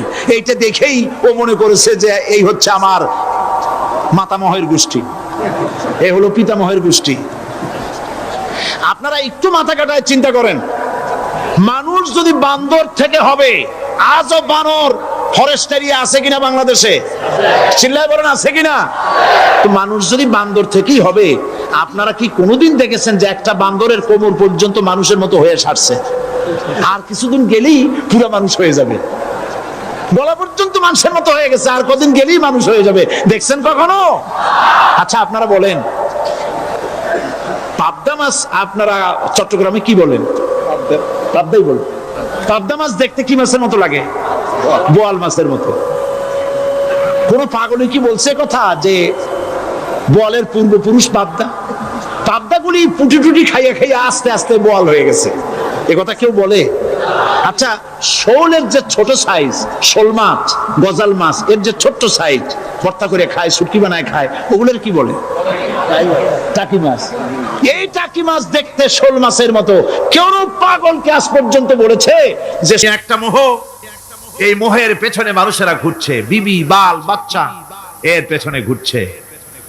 অথচ এই বিবি বাল বাচ্চা কিয়ামতের দিন মুসিবত হয়ে দাঁড়াবে মানুষের জন্য। একটা মোহর মধ্যে মানুষ পড়ে আছে, খেল তামাশার ভিতরে পড়ে আছে। আল্লাহ পাক বলছেন, কুল মাতাউদ দুনিয়া কালিলুন ওয়াল আখিরাতু খায়রুল লিমান ইত্তাকা। বলো, দুনিয়ার সমস্ত সম্পদ খুবই নগণ্য, আর যে ব্যক্তি পরকালকে বিশ্বাস করে, পরকালের কামনা করে, সেই খোদাভীরু লোকদের জন্য পরকাল হচ্ছে প্রকৃত আবাসস্থল। সেই জায়গাটাই হলো আসল জায়গা। ওই জায়গার জন্য কিছু তৈরি করতে হবে। কোরআনে কারিমে রব্বুল আলামিন বলছেন, আরাদিতুম বিল হায়াতিদ দুনিয়া মিনাল আখিরাহ ফামা মাতাউদ দুনিয়া ফিল আখিরাতি ইল্লা কালিল। তোমরা কি পরকালের জীবনের বিনিময় এই দুনিয়ার জীবনটাই বেশি পরিতুষ্ট হয়েছে? অথচ দুনিয়ার জীবনের সুখ সম্পদ তো পরকালের তুলনায় খুবই নগণ্য। পরকালের সুখ অনেক বেশি, পরকালের দুঃখটা অনেক বেশি, সুখটাও অনেক বেশি। পরকালটা স্থায়ী, সুতরাং দুনিয়ার মোহে না পড়ে পরকালের জন্য জীবনটাকে পরকাল ভিত্তিক জীবন তৈরি করো। আল্লাহ পাক বলছেন, ফাম্মা মান তাগা ওয়া আসারাল হায়াতাদ দুনিয়া ফাইন্নাল জাহিমা হিয়াল মাওয়াব। অতঃপর যে ব্যক্তি বিদ্রোহ করেছে এবং দুনিয়ার জীবনকে অগ্রাধিকার দিয়েছে, তার জায়গা হচ্ছে জাহান্নাম। জোরে বলেন নাউজুবিল্লাহ। যে ব্যক্তি আল্লাহর সঙ্গে বিদ্রোহ করেছে আর পরকালের জন্য পাথর জোগাড় করে নাই, দুনিয়াকে অগ্রাধিকার দিল, পরকালকে ভুলে গেল, তার জায়গা হলো জাহান্নাম। ওয়া আম্মা মান খাফা মাকামা রাব্বিহি ওয়া নাহান নাফসা আনিল হাওয়া ফাইন্নাল জান্নাতা হিয়াল মাওয়া। আর যে ব্যক্তি আপন প্রভুর সামনে উপস্থিত হওয়াকে ভয় করেছে এবং আপন প্রবৃত্তিকে লালসা মুক্ত করেছে, লালসার হাত থেকে রক্ষা করেছে, আল্লাহ রাব্বুল আলামিন কিয়ামতের দিন তার জন্য রেখে দিয়েছেন জান্নাত। তার জন্য কোন জায়গা? জান্নাত। আমাদেরকে পরকাল ভিত্তিক জীবন যাপন যদি করি, তাহলে কবরের জবাবগুলি খুব আসান হবে। আর যদি পরকাল ভিত্তিক জীবন যাপন না হয়, কবরটা মুসিবত হয়ে যাবে। হযরত ওসমান রাদিয়াল্লাহু তাআলা আনহু কবরের কাছে গিয়ে খুব কাঁদতেন। সাহাবায়ে কেরাম প্রশ্ন করেছেন, হুজুর, রাসূল করিম সাল্লাল্লাহু আলাইহি সাল্লাম যখন জান্নাত ও জাহান্নামের ওয়াজ করেন, তখনও তো এত বেশি আপনি কাঁদেন না, যত বেশি কাঁদেন কবরের কাছে এসে, কারণ কি? হযরত ওসমান রাদিয়াল্লাহু তাআলা আনহু বলতেন, আমার সাথীরা, আমি আমার হাবিবের কাছে, আল্লাহ রাব্বুল আলামিনের রাসূলের কাছে আমি শুনেছি, এই কবরটাই হলো প্রথম স্টেশন, এই কবরটাই হলো প্রথম ইমিগ্রেশন কাউন্টার। এই জায়গায় যদি কেউ ধরা পড়ে যায়, কারো যদি চার্জশিট হয়ে যায়, সব জায়গায় ধরা পড়ে যাবে। হাসরে মিজানে সিরাতে কোনো জায়গায় নাজাত পাবে না। আর এই কবরটা যদি কেউ মুক্তি পেয়ে যায়, মিজান সিরাত হাসর সব জায়গা থেকে আল্লাহ তারে ভালোভাবে পার করে দিবেন। এটা হলো আসল জায়গা, মারাত্মক জায়গা, খুব মারাত্মক জায়গা। আমি এটাকে ইমিগ্রেশন কাউন্টার বলেছি আমার ভাষায়। ইমিগ্রেশন কাউন্টার যারা বিদেশ ভ্রমণ করেছেন তারা জানেন। লন্ডন যাবেন, আমেরিকা যাবেন, সৌদি আরব যাবেন, যে কোনো বিদেশে যাবেন, গেলেই পাসপোর্ট তারা দেখবে। পাসপোর্টে আপনার ন্যাশনালিটি কোনটা সেটাই তারা জানতে চাইবে। আপনি কোন দল করেন এটা তারা জানতে চাইবে না। আপনি কোন ভাষায় কথা বলেন তাও তাদের জানার দরকার নেই। প্রথমেই তারা আপনার ন্যাশনালিটি দেখবে, আপনার আইডেন্টিটি কি তারা জানতে চাইবে। তারপরে যদি স্যাটিসফ্যাক্টরি হয় আপনাকে ভিসা দিয়ে ভেতরে ঢোকবার ব্যবস্থা করে দেবে। আর যদি তারা স্যাটিসফাইড না হয় তাহলে আপনাকে মেহমানখানায় ঢুকানো হবে গ্রেফতার করে। কবর হচ্ছে এ ধরনের একটি ইমিগ্রেশন কাউন্টার। কবরের ভিতরে মানুষ যখনই রাখা হবে সঙ্গে সঙ্গে দুজন ফেরেশতা আসবে। কবরের কাছে যারা এসেছিল দাফন হয়ে যাওয়ার পর এই লোকগুলি 40 কদম যেতে যতক্ষণ লাগে এর মধ্যেই দুজন ফেরেশতা এসে যাবে, এসে জিজ্ঞেস করবে মান রব্বুকা, তুমি কোন দল করতে? ওটা তাদের জানার দরকার নেই। চাকরি কিসে করতেন ওটা জানার দরকার নেই। ব্যবসা করতেন না চাকরি করতেন প্রয়োজন নেই। প্রথমেই জিজ্ঞাসা করা হবে ন্যাশনালিটি, প্রথমেই জিজ্ঞাসা করা হবে তার ন্যাশনালিটি সম্পর্কে, তার আইডেন্টিটিটা কি, এবং সেটাকে সত্যায়িত করার জন্য বোঝার জন্য 3টি প্রশ্ন। প্রথম প্রশ্ন মান রব্বুকা ওয়া মা দীনুকা ওয়া মান নাবিয়ুকা, তোমার রব কে, তোমার দ্বীন কি, তোমার নবী কে। যদি এই ব্যক্তি বেঈমান হয়, মুনাফিক হয়, সে বলবে হায় হাতা লা আদরি, হায় হাতা লা আদরি, জানি না আমার রবকে আমি জানি না। তোমার দিন কি, দিন কারে কয় বুঝি না। এরপরে আল্লাহর নবী জনাবে মুহাম্মদ রাসূলুল্লাহ সাল্লাল্লাহু আলাইহি ওয়াসাল্লামকে দেখানো হবে, বলা হবে মা কুনতা তাকুলু ফি হাদার রাজুল, এই ব্যক্তি সম্পর্কে তোমার ধারণা কি নিকে? বলবে আমি চিনি না। নাউযুবিল্লাহ। বাস, এরপরে তার যা হবার তাই শুরু হয়ে যাবে। আর যদি বান্দাটা মুমিন হয়, প্রশ্ন করা হবে মান রব্বুকা, জবাব দেবে রব্বি আল্লাহ, আমার রব আল্লাহ রাব্বুল আলামিন। ওয়া মা দীনুকা, দীনুনা ইসলাম, আমার দিন হচ্ছে ইসলাম। এরপরে আল্লাহর নবীকে দেখানো হবে। কয়েক রকমের বর্ণনা আছে, কোন বর্ণনায় আছে হুজুরের আকারে দেখানো হবে অথবা রাসূলকে সরাসরি দেখানো হবে। বলা হবে মা কুনতা তাকুলু ফি হাদার রাজুল, এই লোকটি সম্পর্কে ধারণা কি? মুমিন ব্যক্তি বলবে হাদা নবিয়ুনা মুহাম্মাদুর রাসূলুল্লাহ সাল্লাল্লাহু আলাইহি ওয়াসাল্লাম, ইনি আমার তো সেই নবী মুহাম্মাদুর রাসূলুল্লাহ সাল্লাল্লাহু আলাইহি ওয়াসাল্লাম। আমরা যেন এই রকমের জবাব দিতে পারি, আল্লাহ কবুল করো। সকলে জোরে কোন আমিন।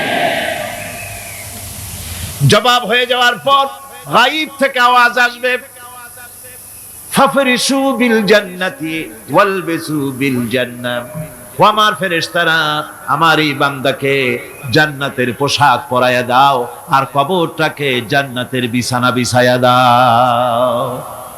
জান্নাতের পোশাক পরায়া দাও, জান্নাতের বিছানা বিছায়া দাও। ইলা মাদ্দা বাসারিহি, তার চোখের দৃষ্টি যতদূর যায় কবরটা ততটা প্রশস্ত করে দাও। এরপর বেহেশতের পোশাক পরাইয়া বেহেশতের বিছানা বিছায়া ফেরেশতা বলবে নম কানাউমুল উরুস, ঘুমিয়ে যাও। দুলামিয়া যেমন বাসর সজ্জায় নতুন বউ নিয়ে আরামে ঘুমায়, এরকম আরামে ঘুমায় যাও। ইলা ইয়াউমিল কিয়ামা, কিয়ামত পর্যন্ত ঘুমায় থাকবে, আরামে ঘুমিয়ে থাকবে। এরপরে সিংগায় ফুৎকার হবে, সিংগার ফুৎকারের আওয়াজে তার ঘুম ভেঙে যাবে।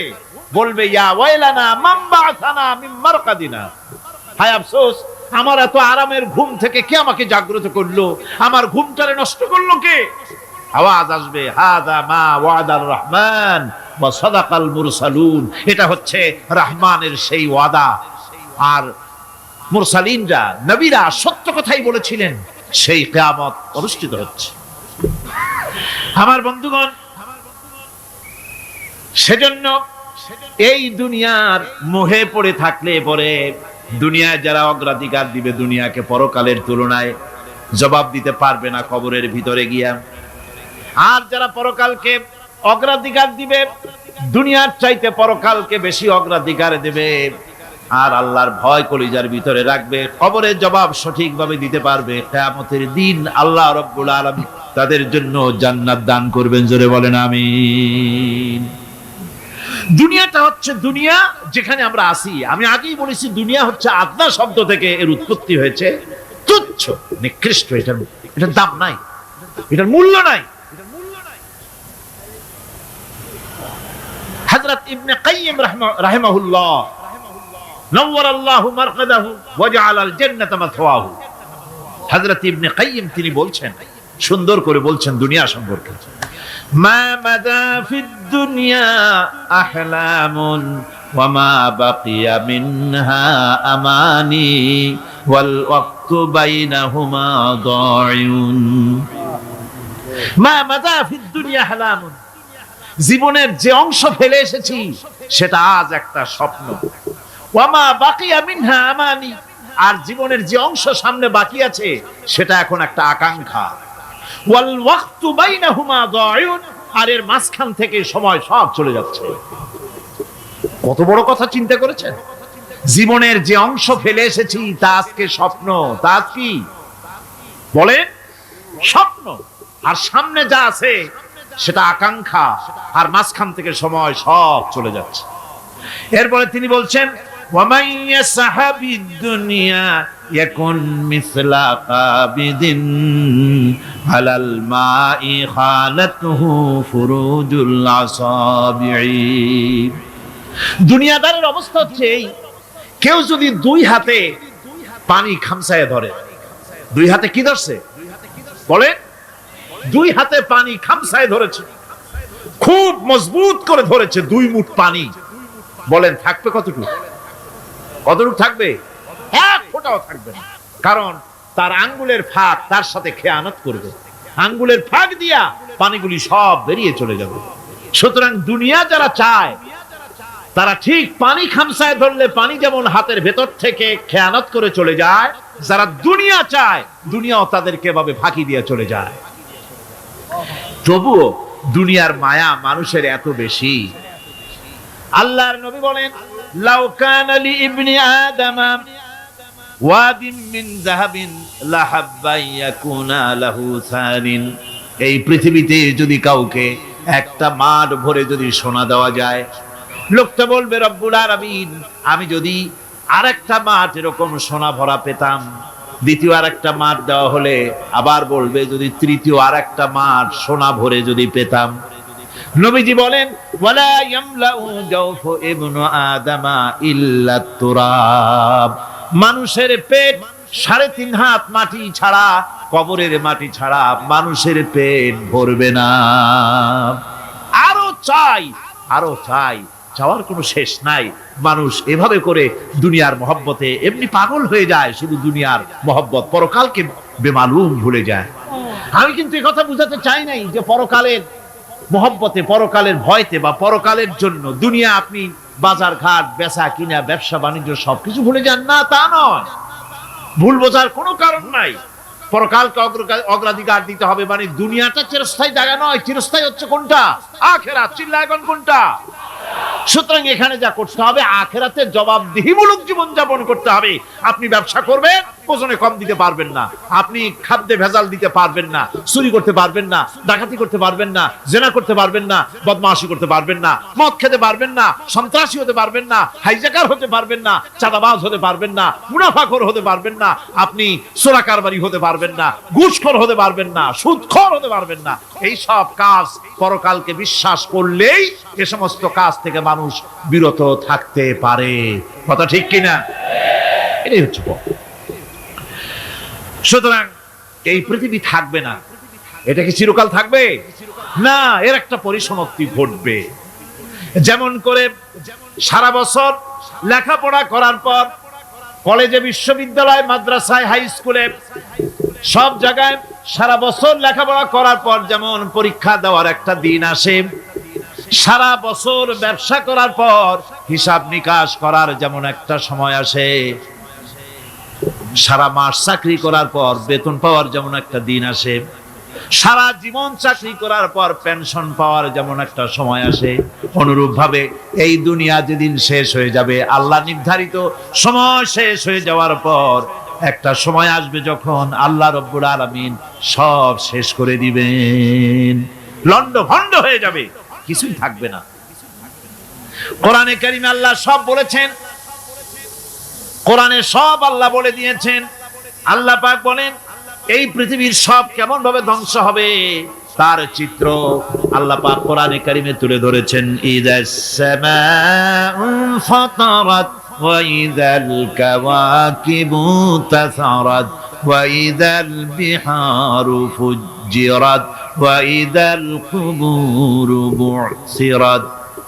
যখন আকাশসমূহ দীর্ণ বিদীর্ণ হয়ে যাবে, তারকাগুলি বিক্ষিপ্ত হয়ে ছিটকে পড়বে,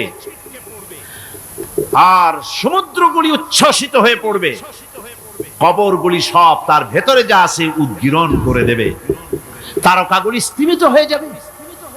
এরপরে সমস্ত আকাশগুলি কাতাইয়িস সিজিল্লিল কুতুব, কিতাবের পৃষ্ঠার মতো একটার পরে একটা ঠাস ঠাস করে পড়তে থাকবে, চূর্ণ বিচূর্ণ হয়ে ভেঙে চুরে একাকার হয়ে যাবে। পাহাড়গুলিকে উড়িয়ে দেওয়া হবে, চন্দ্র এবং সূর্য একাকার হয়ে যাবে। আল্লাহ রাব্বুল আলামিন বলেন ফাইদা বারিকাল বাসার ওয়া খাসাফাল কমার ওয়া জুমিআশ শামসু ওয়াল কমার।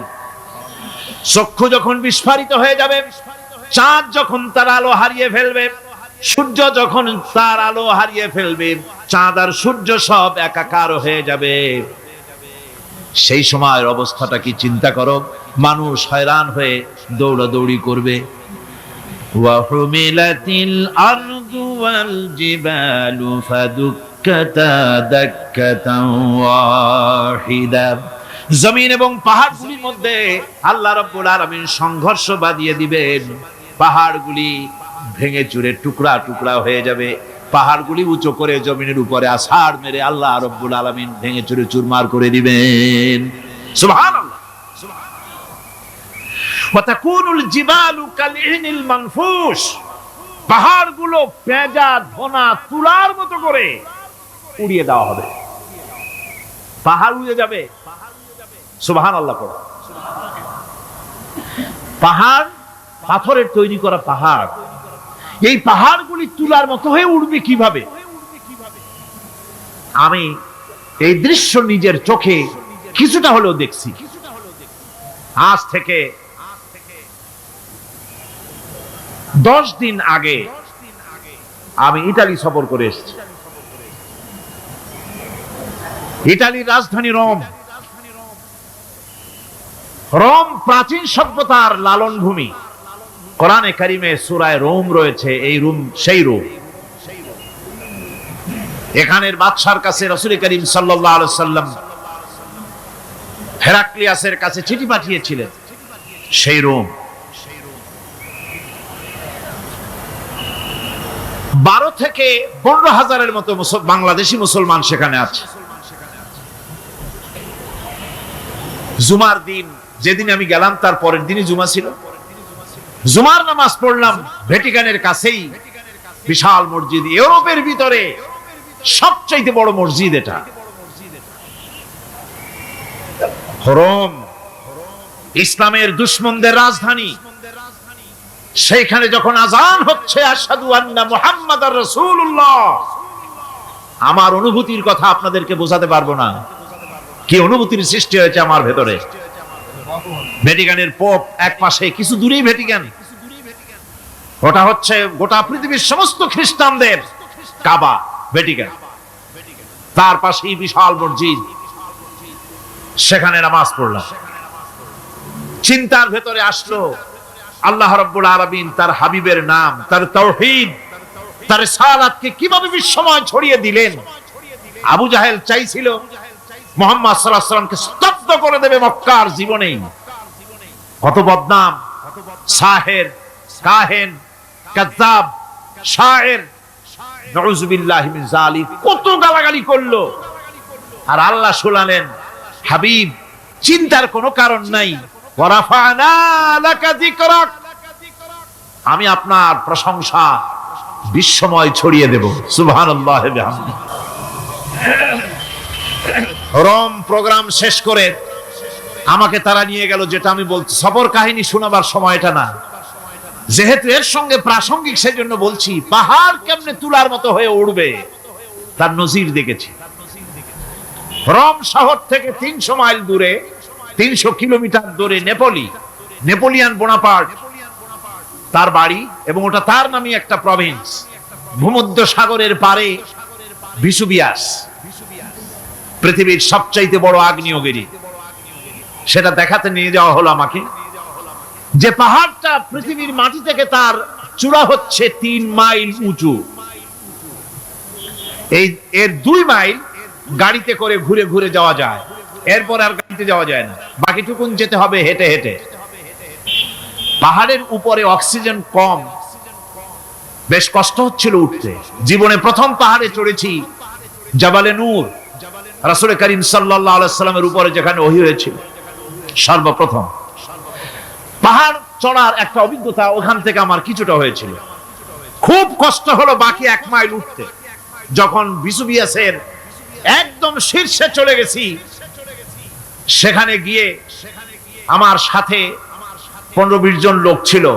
আমি নিজে আল্লাহু আকবার বলে আমার গলা থেকে আওয়াজ বেরিয়ে গেল। আমি দেখতে পেলাম ভিসুভিয়াসের শীর্ষে বিশাল গর্ত। আমার মনে হয় গর্তটা এই মাঠের 1/4 হবে। এই মাঠের 1/4 হবে গর্তটা। সেই গর্তটার গভীরতা হচ্ছে 1.5 কিলোমিটার। এইখান থেকে পাথরগুলি উত্থিত হয়েছে, আগ্নেয়গিরি পাথর আগুনে গলে লাভা হয়ে এগুলি পাহাড় বেয়ে উপচে পড়েছে, চতুর্দিকে 12 মাইল ছড়িয়ে গিয়েছে। আমার মনে পড়লো ওয়াকুদুহান নাস ওয়াল হিজারা, জাহান্নামের আগুনের ইন্ধন হবে মানুষ আর পাথর। আমি সেখানে সেজদায় পড়ে গিয়া কান্নাম আর বললাম, আল্লাহ জাহান্নামের আগুন হারাম করে দিও আমাদের জন্য। পাথর কিভাবে গললো, গলে পাথরগুলি গলে পুড়ে চতুর্দিকে পড়েছে আর ছিটকেছে, চতুর্দিকে ছিটকে পড়েছে। সেই পাথরগুলি ছিটকে ছিটকে যেগুলি পুড়ে পড়েছে সেগুলিকে দূরে সাদা রঙের বলে মনে হয়, কোনোটা সাদা কোনোটা কালো, মনে হয় যেন তুলার মতো হয়ে পড়ে আছে চতুর্দিকে। 1944 সনে তৃতীয়বারের মতো ভিসুভিয়াস অগ্নিগিরি যে অগ্নি উৎপাত করে, তাতে আশেপাশের 12 মাইল এলাকা এফেক্টেড হয়ে যায়। পাথরগুলি গলে এভাবে বিধ্বস্ত করে দিয়েছে। এখান থেকে এখানে জোহরের নামাজ, আসরের নামাজ আমরা পড়লাম, আল্লাহর কাছে খুব দোয়া করলাম। এখনো ধোঁয়া উঠতেছে, এখনো পাহাড়ের ফাটল দিয়ে ধোঁয়া উঠছে। একজন হাত দিয়ে আমাকে বলল যে খুব গরম লাগে ধোঁয়াগুলি। ওখানকার লোকেরা বলল যে ভেতরে এখনো আগুন আছে, তবে সুপ্ত, যে কোনো মুহূর্তে আবার তা জাগ্রত হতে পারে। আমরা সেখান থেকে নেমে এলাম। একটু কিছু দূর গিয়েই সেখানে হলো পম্পেই শহর। এই পম্পেই শহরটা হচ্ছে ঈসা আলাইহিস সালামের জন্মের 2000 বছর আগে এই শহর তৈরি হয়। ঈসা আলাইহিস সালামের জন্মের 179 বছর পর ভূমিকম্প হয়। সেই ভূমিকম্পে গোটা পম্পেই শহরটা পৃথিবীর মানুষের চোখের আড়াল হয়ে যায়, ধ্বংস হয়ে যায়, মাটির তলায় গরক হয়ে যায়। আজ থেকে 200 বছর আগে মাটি খনন করতে গিয়ে এই শহর আবিষ্কৃত হয়। পুরা শহরটা খুঁড়ে তারা বের করেছে। 180 হেক্টর জমিনের উপরে এই বিশাল শহর। ঘুরে ঘুরে দেখলাম, গাড়ি চলে না সেখানে, পায়ে হেঁটে দেখতে হলো। প্রশস্ত রাস্তা। আজ থেকে 4000 বছর আগের মানুষেরা রাস্তা বানাতে জানতো পাথর দিয়ে, এবং রাস্তার দুধারে তাদের ছিল ফুটপাত, পানির ব্যবস্থা, নগরায়নের সব রকমের সুযোগ সুবিধা। তারপরে সেখানে বিচারালয়, এরপরে দোকানপাট, বাজার ঘাট, সবকিছুর ব্যবস্থা রয়েছে। বিশাল বিশাল পাথরগুলি দিয়ে পিলার তৈরি করা। ভাবলাম এই পিলারগুলি, এই পাথরগুলি তারা কিভাবে ক্রেন ছাড়া এত উপরে উঠালো কি করে, আমার মাথায় আসলো না। পাথর কেটে কেটে সুন্দর সুন্দর অঙ্কন শিল্প তারা করেছে। এরপরে ঘুরতে ঘুরতে বাদশার রাজার বাড়িতে গিয়ে ঢুকলাম। সেখানে গিয়ে দেখলাম উলঙ্গ এত মূর্তি পাথরের তৈরি করা। পাথর কেটে কেটে দেওয়ালে যৌন মিলনের এমন কোন অশ্লীল ছবি নাই যা তারা সেখানে তৈরি করে নাই। উলঙ্গ মূর্তি আর উলঙ্গ যৌন মিলনের অসংখ্য ছবি দিয়ে এই এলাকা ভরা। তখন আমি বুঝলাম আল্লাহর গজব হওয়ার কারণটা কি, এই শহরটা মাটির নিচে গরক হয়ে যাওয়ার কারণটা কি। আল্লাহ পাক জেনা ব্যভিচার যে দেশে বেশি হয় আল্লাহ পাক বরদাস্ত করেন। দুশ্চরিত্র যে দেশের মানুষ দুশ্চরিত্র হয়ে যায়, জেনা ব্যভিচার বেশি হতে থাকে, আল্লাহ গরক করে দেন, গজব দেন। এই গজব এক এক সময় এক এক রকমের হয়ে আসে। কখনো মাটির নিচে দাবায় দেন, কখনো মহামারী, কোন দেশে কলেরা, কোন দেশে জলোচ্ছ্বাস, কোথাও ভূমিকম্প, আর সর্বশেষ এই জেনা ব্যভিচারের জন্য আল্লাহ পাকের চূড়ান্ত এই যৌনতার অশ্লীলতার জন্য চূড়ান্ত গজব বর্তমান বিশ্বের জন্য এইডস। আল্লাহ পাক এই গজব দিয়েছেন। বন্ধুগণ, আমি সেই জায়গা, আমি সেখানে যা দেখলাম যে আল্লাহ পাক পাহাড়গুলিকে কিভাবে উড়াবেন, এটা অস্বীকার করার কোনো উপায় নাই। বিশ্বাস তো করতামই, তবে হযরত ইব্রাহিম আলাইহিস সালাম যেমন বলেছিলেন, রব্বি আরিনি কাইফা তুহিল মাউতা, হায় আল্লাহ তুমি মরাকে জিন্দা করবা কেমনে? আল্লাহ পাক বলেন, আওয়ালাম তুমিন, তুমি বিশ্বাস করো না? ইব্রাহিম আলাইহিস সালাম বললেন, বালা, অবশ্যই বিশ্বাস করি, ওয়ালাকিন লিয়াতমাইন্না কলবি, যদি চোখে দেখতাম তাহলে আমার অন্তরাত্মা খুব ঠান্ডা হতো। আল্লাহ রাব্বুল আলামিন চোখে দেখায় দিলেন জিন্দা কেমনে মুর্দা হবে, মুর্দা কেমনে জিন্দা হবে, আল্লাহ দেখায় দিলেন। পাহাড় উড়ায় দিবেন আল্লাহ রাব্বুল আলামিন। একথা কলিজার মধ্যে এটার উপর ঈমান বিশ্বাস, কিন্তু আল্লাহ চোখে দেখাইছেন, ঈমান আরো মজবুত হয়েছে, যা ছিল আরো মজবুত হয়েছে। সুবহানাল্লাহ। আল্লাহর ভয়তে কলিজা কেঁপেছে। আমি পাহাড়ের উপরে কেঁদেছি, যার যার হয়ে কেঁদেছি। বন্ধুগণ, আল্লাহ সুবহানাহু ওয়া তাআলা এই জন্য বলেছেন, কুল সিরু ফিল আরদ, আমার জমিন ঘোরো, ভালো করে দেখো, কাইফা কানা আকিবাতুল মুকাজ্জিবিন, মহাসত্যকে যারা অস্বীকার করেছে তাদের পরিণতি আমি কি করে দিয়েছি, এগুলি চোখে ভালো করে তাকায় দেখো। আমার বন্ধুগণ, সুতরাং এই পৃথিবীর অবসান হবে, এই পৃথিবী ধ্বংস হবে, এই পৃথিবী চূড়ান্ত ভাবে শেষ হয়ে যাবে। ও হ্যাঁ, আরেকটি কথা বলতে হয়, সেটা হচ্ছে যে এই রোম থেকে আরেকটু দূরে 900 মাইল দূরে হচ্ছে সিসিলি। 900 মাইল দূরে, সেখানে এই সিসিলি মুসলমানেরা শাসন করেছিল 350 বছর। সেই সিসিলিতে রয়েছে 360টা মসজিদ মুসলমানদের করা। সমস্ত মসজিদগুলি আজ তালা বন্ধ, একটা মসজিদও খোলা নাই। সেখানকার মুসলমানেরা ওয়াজ শুনতে এসেছিল রোমে। আমি তাদের জন্য পরামর্শ দিয়েছি যে গভর্নমেন্টের কাছে তোমরা দাবি জানাও যে অন্তত একটা মসজিদের দরজা আমাদের জন্য খুলে দাও। রোমের অবস্থানরত প্রবাসী বাংলাদেশি মুসলমানেরা আমাকে বলেছে, তাদের অনেকের বাড়ি চট্টগ্রামেও আছে, আমাকে বলেছে তাদের চোখে পানি আসছে বলার সময় যে চিরময়ের তাফসীর মাহফিল যখন আসে কলজাটা কাঁদতে থাকে যাওয়ার জন্য। তো যাওয়া তো সম্ভব না এত দূর থেকে, আমাদের সালাম বলে দিবেন যত লোক আসবে, আর আমাদের জন্য দোয়া করতে বলবেন যেন এই রোমের ভিতরে আমরা ইসলামের আদর্শের ভিত্তিতে আমরা যেন চলতে পারি। আপনারা দোয়া করুন তাদের জন্য। ভাইরা আমার, এই পৃথিবী একদিন পরিসমাপ্তি ঘটবে এবং আল্লাহর দরবারে আমাদেরকে উঠতে হবে এবং সেখানে আমাদের বিচার হবে। সেখানে আমাদের কি হবে? বিচার হবে। আল্লাহ পাক বিচারটাকে নির্ভুল করার জন্য, সঠিক করার জন্য প্রত্যেকের গলায় আমলনামা ঝুলায় রাখছেন। এখানে রেকর্ডের ব্যবস্থা করা হয়েছে। আল্লাহ পাক বলছেন, ওয়া কুল্লা ইনসানিন আলজামনাহু তাইরাহু ফি উনুকিহি ওয়া নুখরিজু লাহু ইয়াওমাল কিয়ামাতি কিতাবান ইয়ালকাহু মানশুরা। আল্লাহ পাক বলেন, প্রত্যেকের ভালো মন্দ কর্মফল, কর্মলিপি আমি তার গলায় ঝুলায় রেখেছি। কিয়ামতের দিন সে নিজের কাছে স্পষ্ট সব দেখতে পারবে, কোনো জিনিস বাদ পড়বে না। তার গলায় তার আমলনামা ঝুলানো আছে, সব রেকর্ড হতেছে। আমরা যা করছি সবগুলি রেকর্ড হয়ে যাচ্ছে। বর্তমান বিজ্ঞানীরা আবিষ্কার করেছে যে মানুষের শরীরের ভিতরে ডিএনএ আছে, রক্তের ভিতরে ডিএনএ, এটা একটা কোড। মানুষের রক্তের ভিতরে ডিএনএ আছে। যেমন তার ব্রেনের ভিতরে কতগুলি কোষ আছে, এক একটা কোষ এক এক ধরনের কাজ করে, অনুরূপ ভাবে তার শরীরের ভিতরে রক্তের ভিতরে ডিএনএ আছে। এই ডিএনএটা কি? এই ডিএনএটা হচ্ছে, এই ডিএনএ একটা কম্পিউটারের মতো কাজ করতেছে।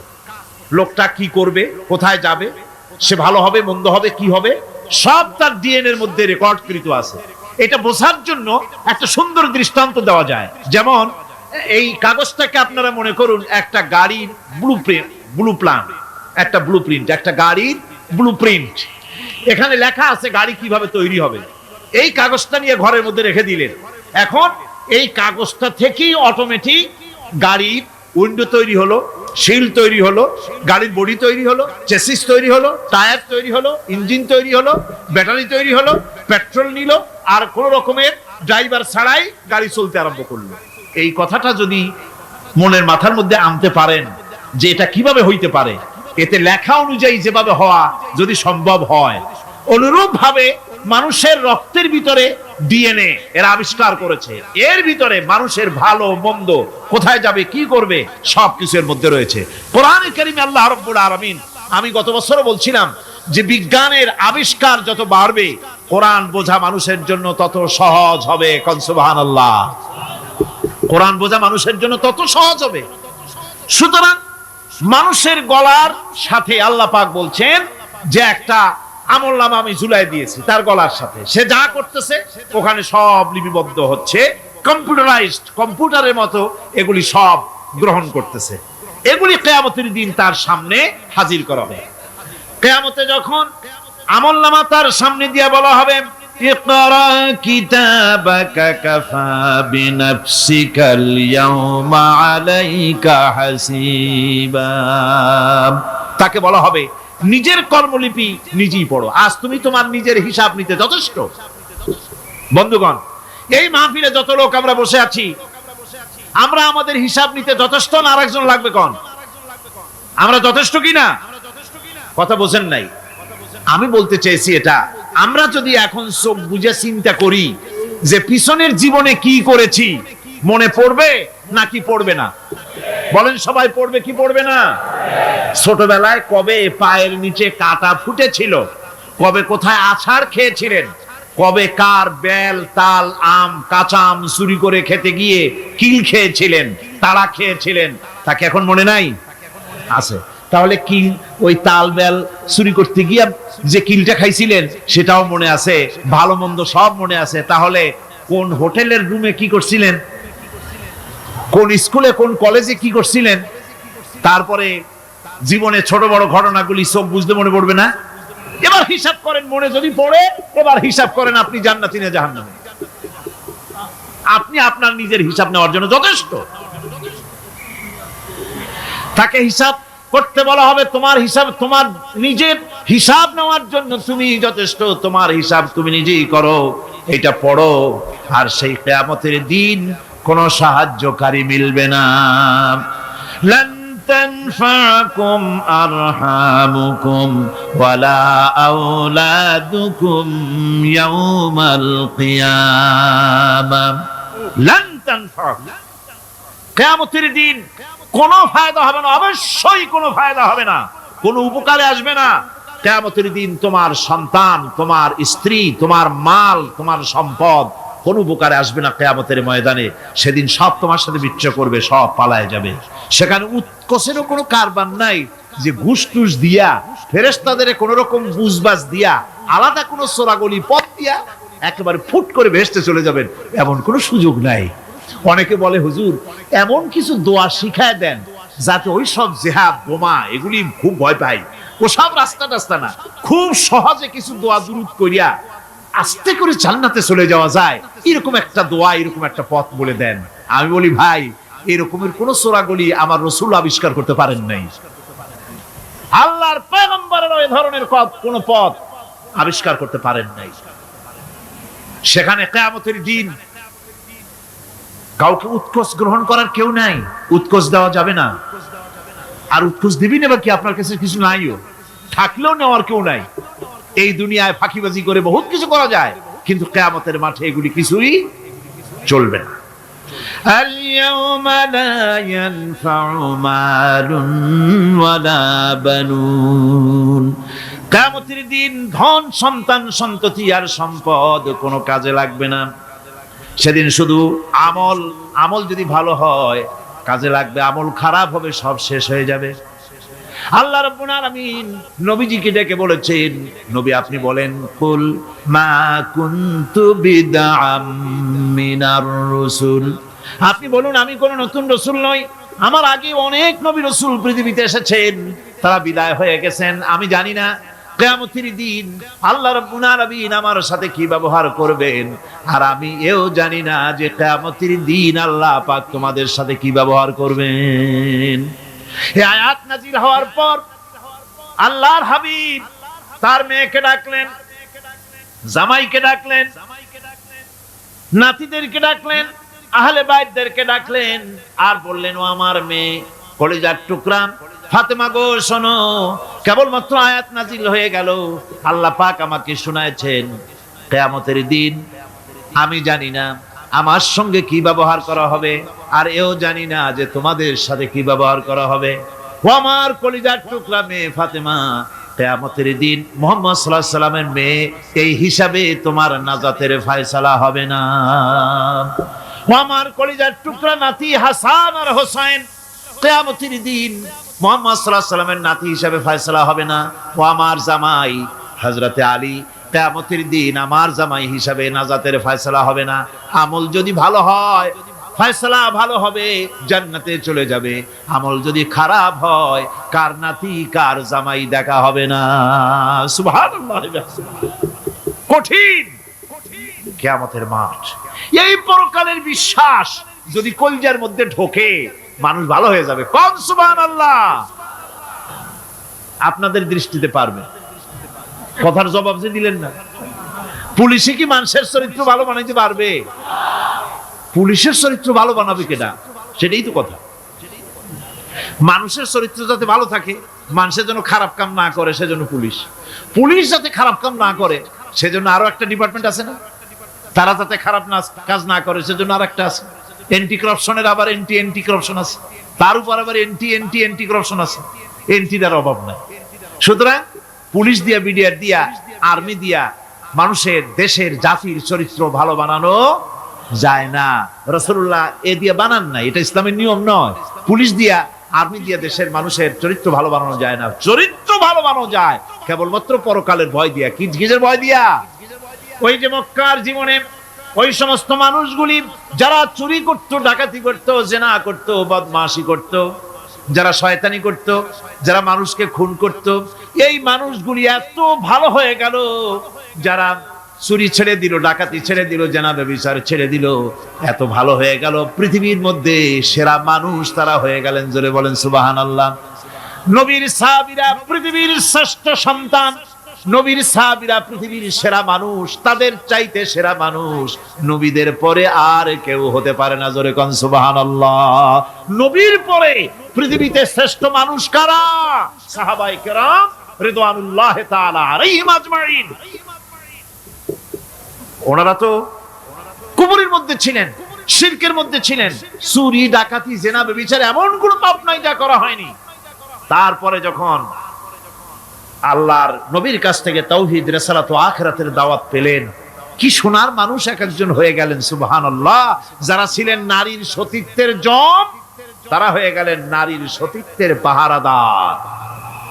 যারা মানুষের মাল চুরি করত, ডাকাতি করত, তারা রাতভর মানুষের মালের পাহারা দিল, মানুষের রক্তের পাহারা দিল। সুবহানাল্লাহ বিহামদি। রক্ত সম্পদের পাহারা দিল। রাসূল বললেন, খায়রুল কুরুনে কারনি, সর্বশ্রেষ্ঠ যুগ তো আমার যুগ। বন্ধুগণ, এরপরে একটা জীবন আসবে ওই কিয়ামতের ময়দানে। এই পরকালের বিশ্বাসটা গুরুত্বপূর্ণ ব্যাপার। আমাদের সবকিছুর হিসাব দেওয়া লাগবে।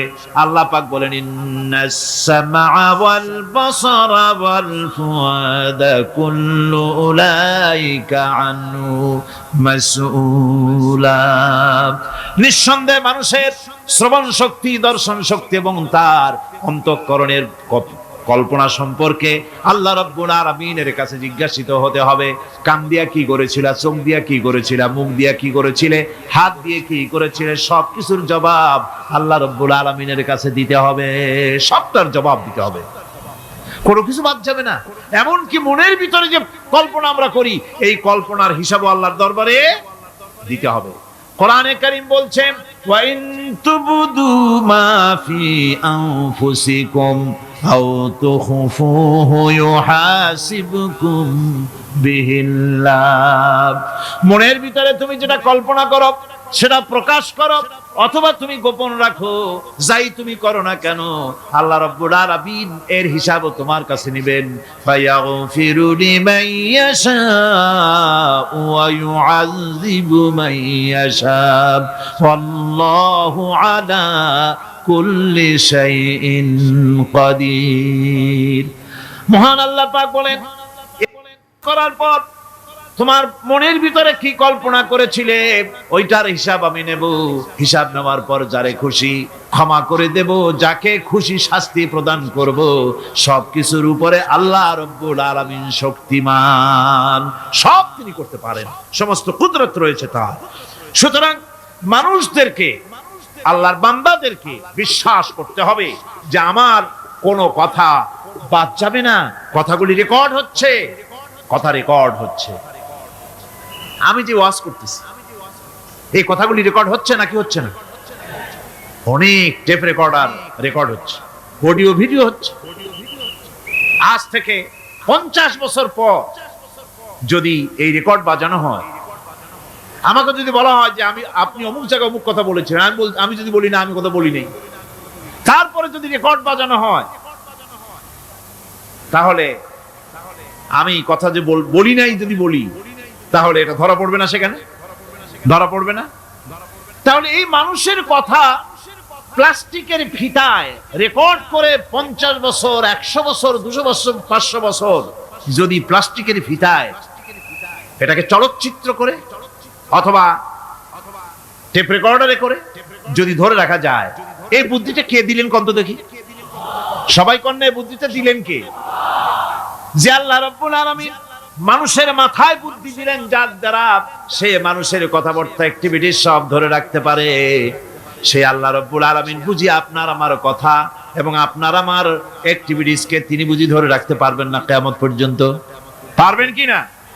সেজন্য রাব্বুল আলামিন বলেন, মা ইয়ালফিযু মিন কাওলিন ইল্লা লাদাইহি রাকীবুন আতীদ।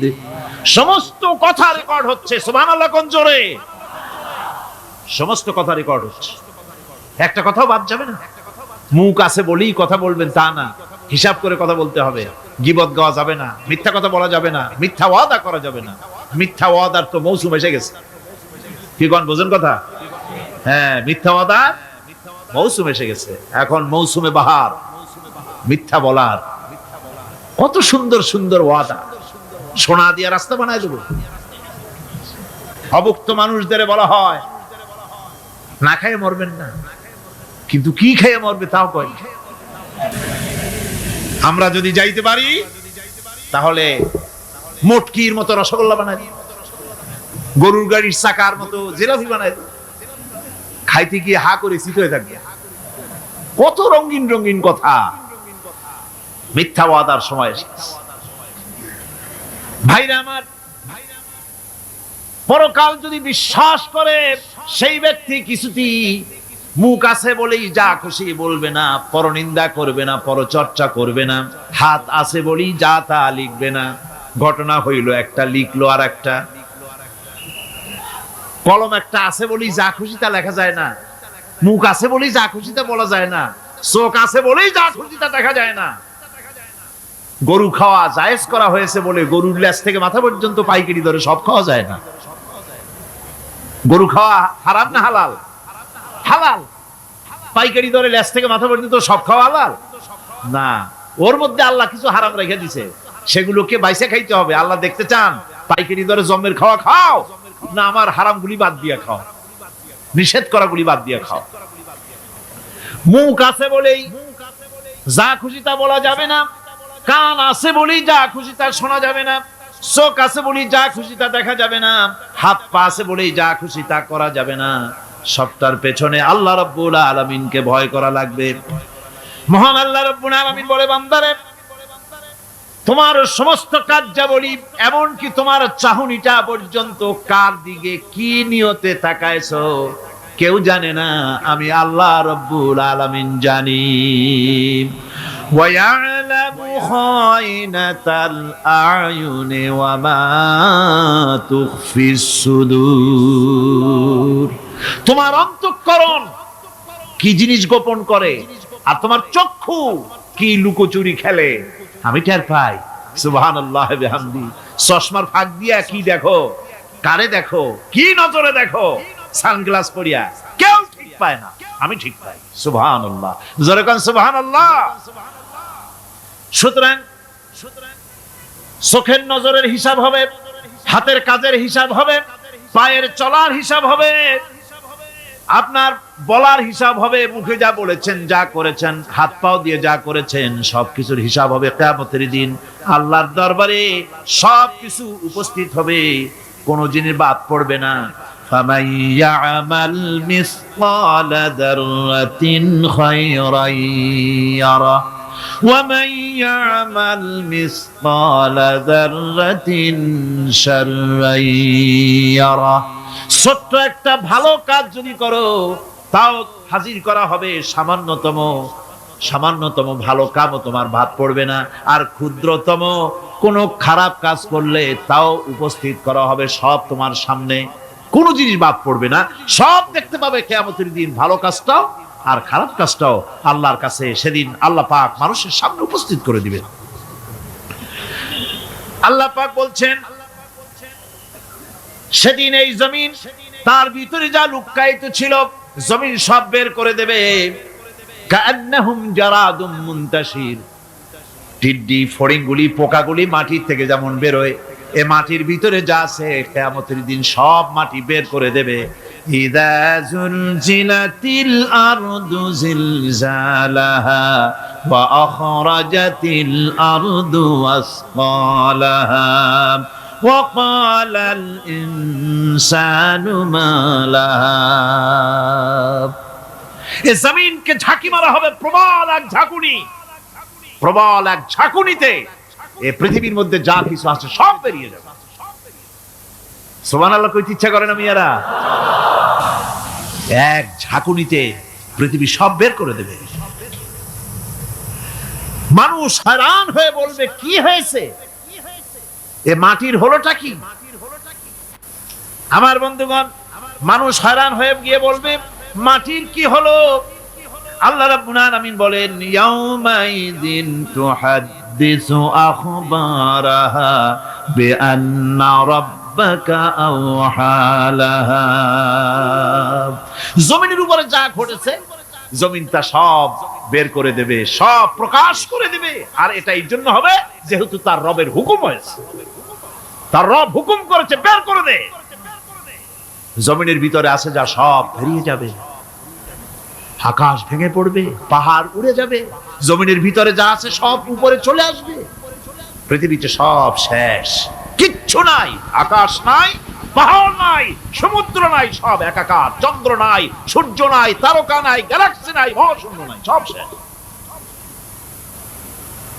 আল্লাহ রাব্বুল আলামিন সমস্ত ফেরেশতাদেরকে শেষ করে দিবেন, সকলের মওত হয়ে যাবে, কেউ আর থাকবে না, এমনকি হযরতে আজরাইল মালাকুল মউত তিনিও থাকবেন না, সব আল্লাহ রাব্বুল আলামিন মৃত্যু করে দিবেন। এরপরে আল্লাহ রাব্বুল আলামিন একা তিনি বলবেন ইয়া দুনিয়া আইনা আনহারুকি, এ পৃথিবী তোর সেই সমুদ্রগুলো কোথায়, নদীগুলি কোথায়? ইয়া দুনিয়া আইনা আশজারুকি, হে দুনিয়া তোমার গাছগুলি কোথায়? এত বন বনানি, এত গাছ ছিল। ইয়া দুনিয়া আইনা জিবালুকি, হে পৃথিবী তোর জমিনে যত পাহাড় ছিল পাহাড়গুলি কই? যত স্বৈরাচার ছিল জমিনের উপরে, যারা স্বৈরাচারী মনোবৃত্তি নিয়ে মানুষ ধ্বংস করেছে, দেশ ধ্বংস করেছে, মায়ের বুক খালি করেছে, ওই স্বৈরাচারগুলি কই? কোনো জবাব নাই। আল্লাহ পাকের পরে বলবেন লিমানিল মুলকুল ইয়াউম, কার রাজত্ব? আজকে রাজত্বটা কার? আল্লাহ 3 বার আওয়াজ দিবেন, আজকে রাজত্ব কার?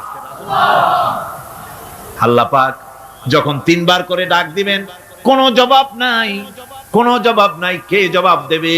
আল্লাহ রাব্বুল আলামিনের সামনে কার ক্ষমতা আছে কথা বলার? কেউ তো নাই, সব শেষ। আল্লাহ পাক বলবেন লিল্লাহিল ওয়াহিদুল কাহ্হার, একমাত্র পরাক্রমশালী আল্লাহ রাব্বুল আলামিনের রাজত্ব আজ। সেই হাসরের মাঠে আমাদের সকলকে উপস্থিত হয়ে যেতে হবে। কেউ আমরা এখান থেকে বাঁচতে পারবো না, সবাইকে উঠতে হবে। অপরাধীরা সেখানে অসহায় হয়ে যাবে, অপরাধীরা অসহায় হয়ে যাবে। আল্লাহ পাক বলেন فَإِذَا جَاءَتِ الصَّاخَّةُ يَوْمَ يَفِرُّ الْمَرْءُ مِنْ أَخِيهِ وَأُمِّهِ وَأَبِيهِ وَصَاحِبَتِهِ وَبَنِيهِ। অবশেষে যখন কান ফাটানো আওয়াজ আসবে, এই আওয়াজ সেদিন মানুষ নিজের মা বাপ ভাই বোন সব থেকে বিচ্ছিন্ন হয়ে যাবে, সব একের থেকে আরেকজন পালায়ে যাবে, হারায় যাবে, কেউ কাউকে আর খুঁজে পাবে না। সেদিন ওই কিয়ামতের মাঠে বিভীষিকাময় দৃশ্য, মানুষ হয়রান হয়ে যাবে।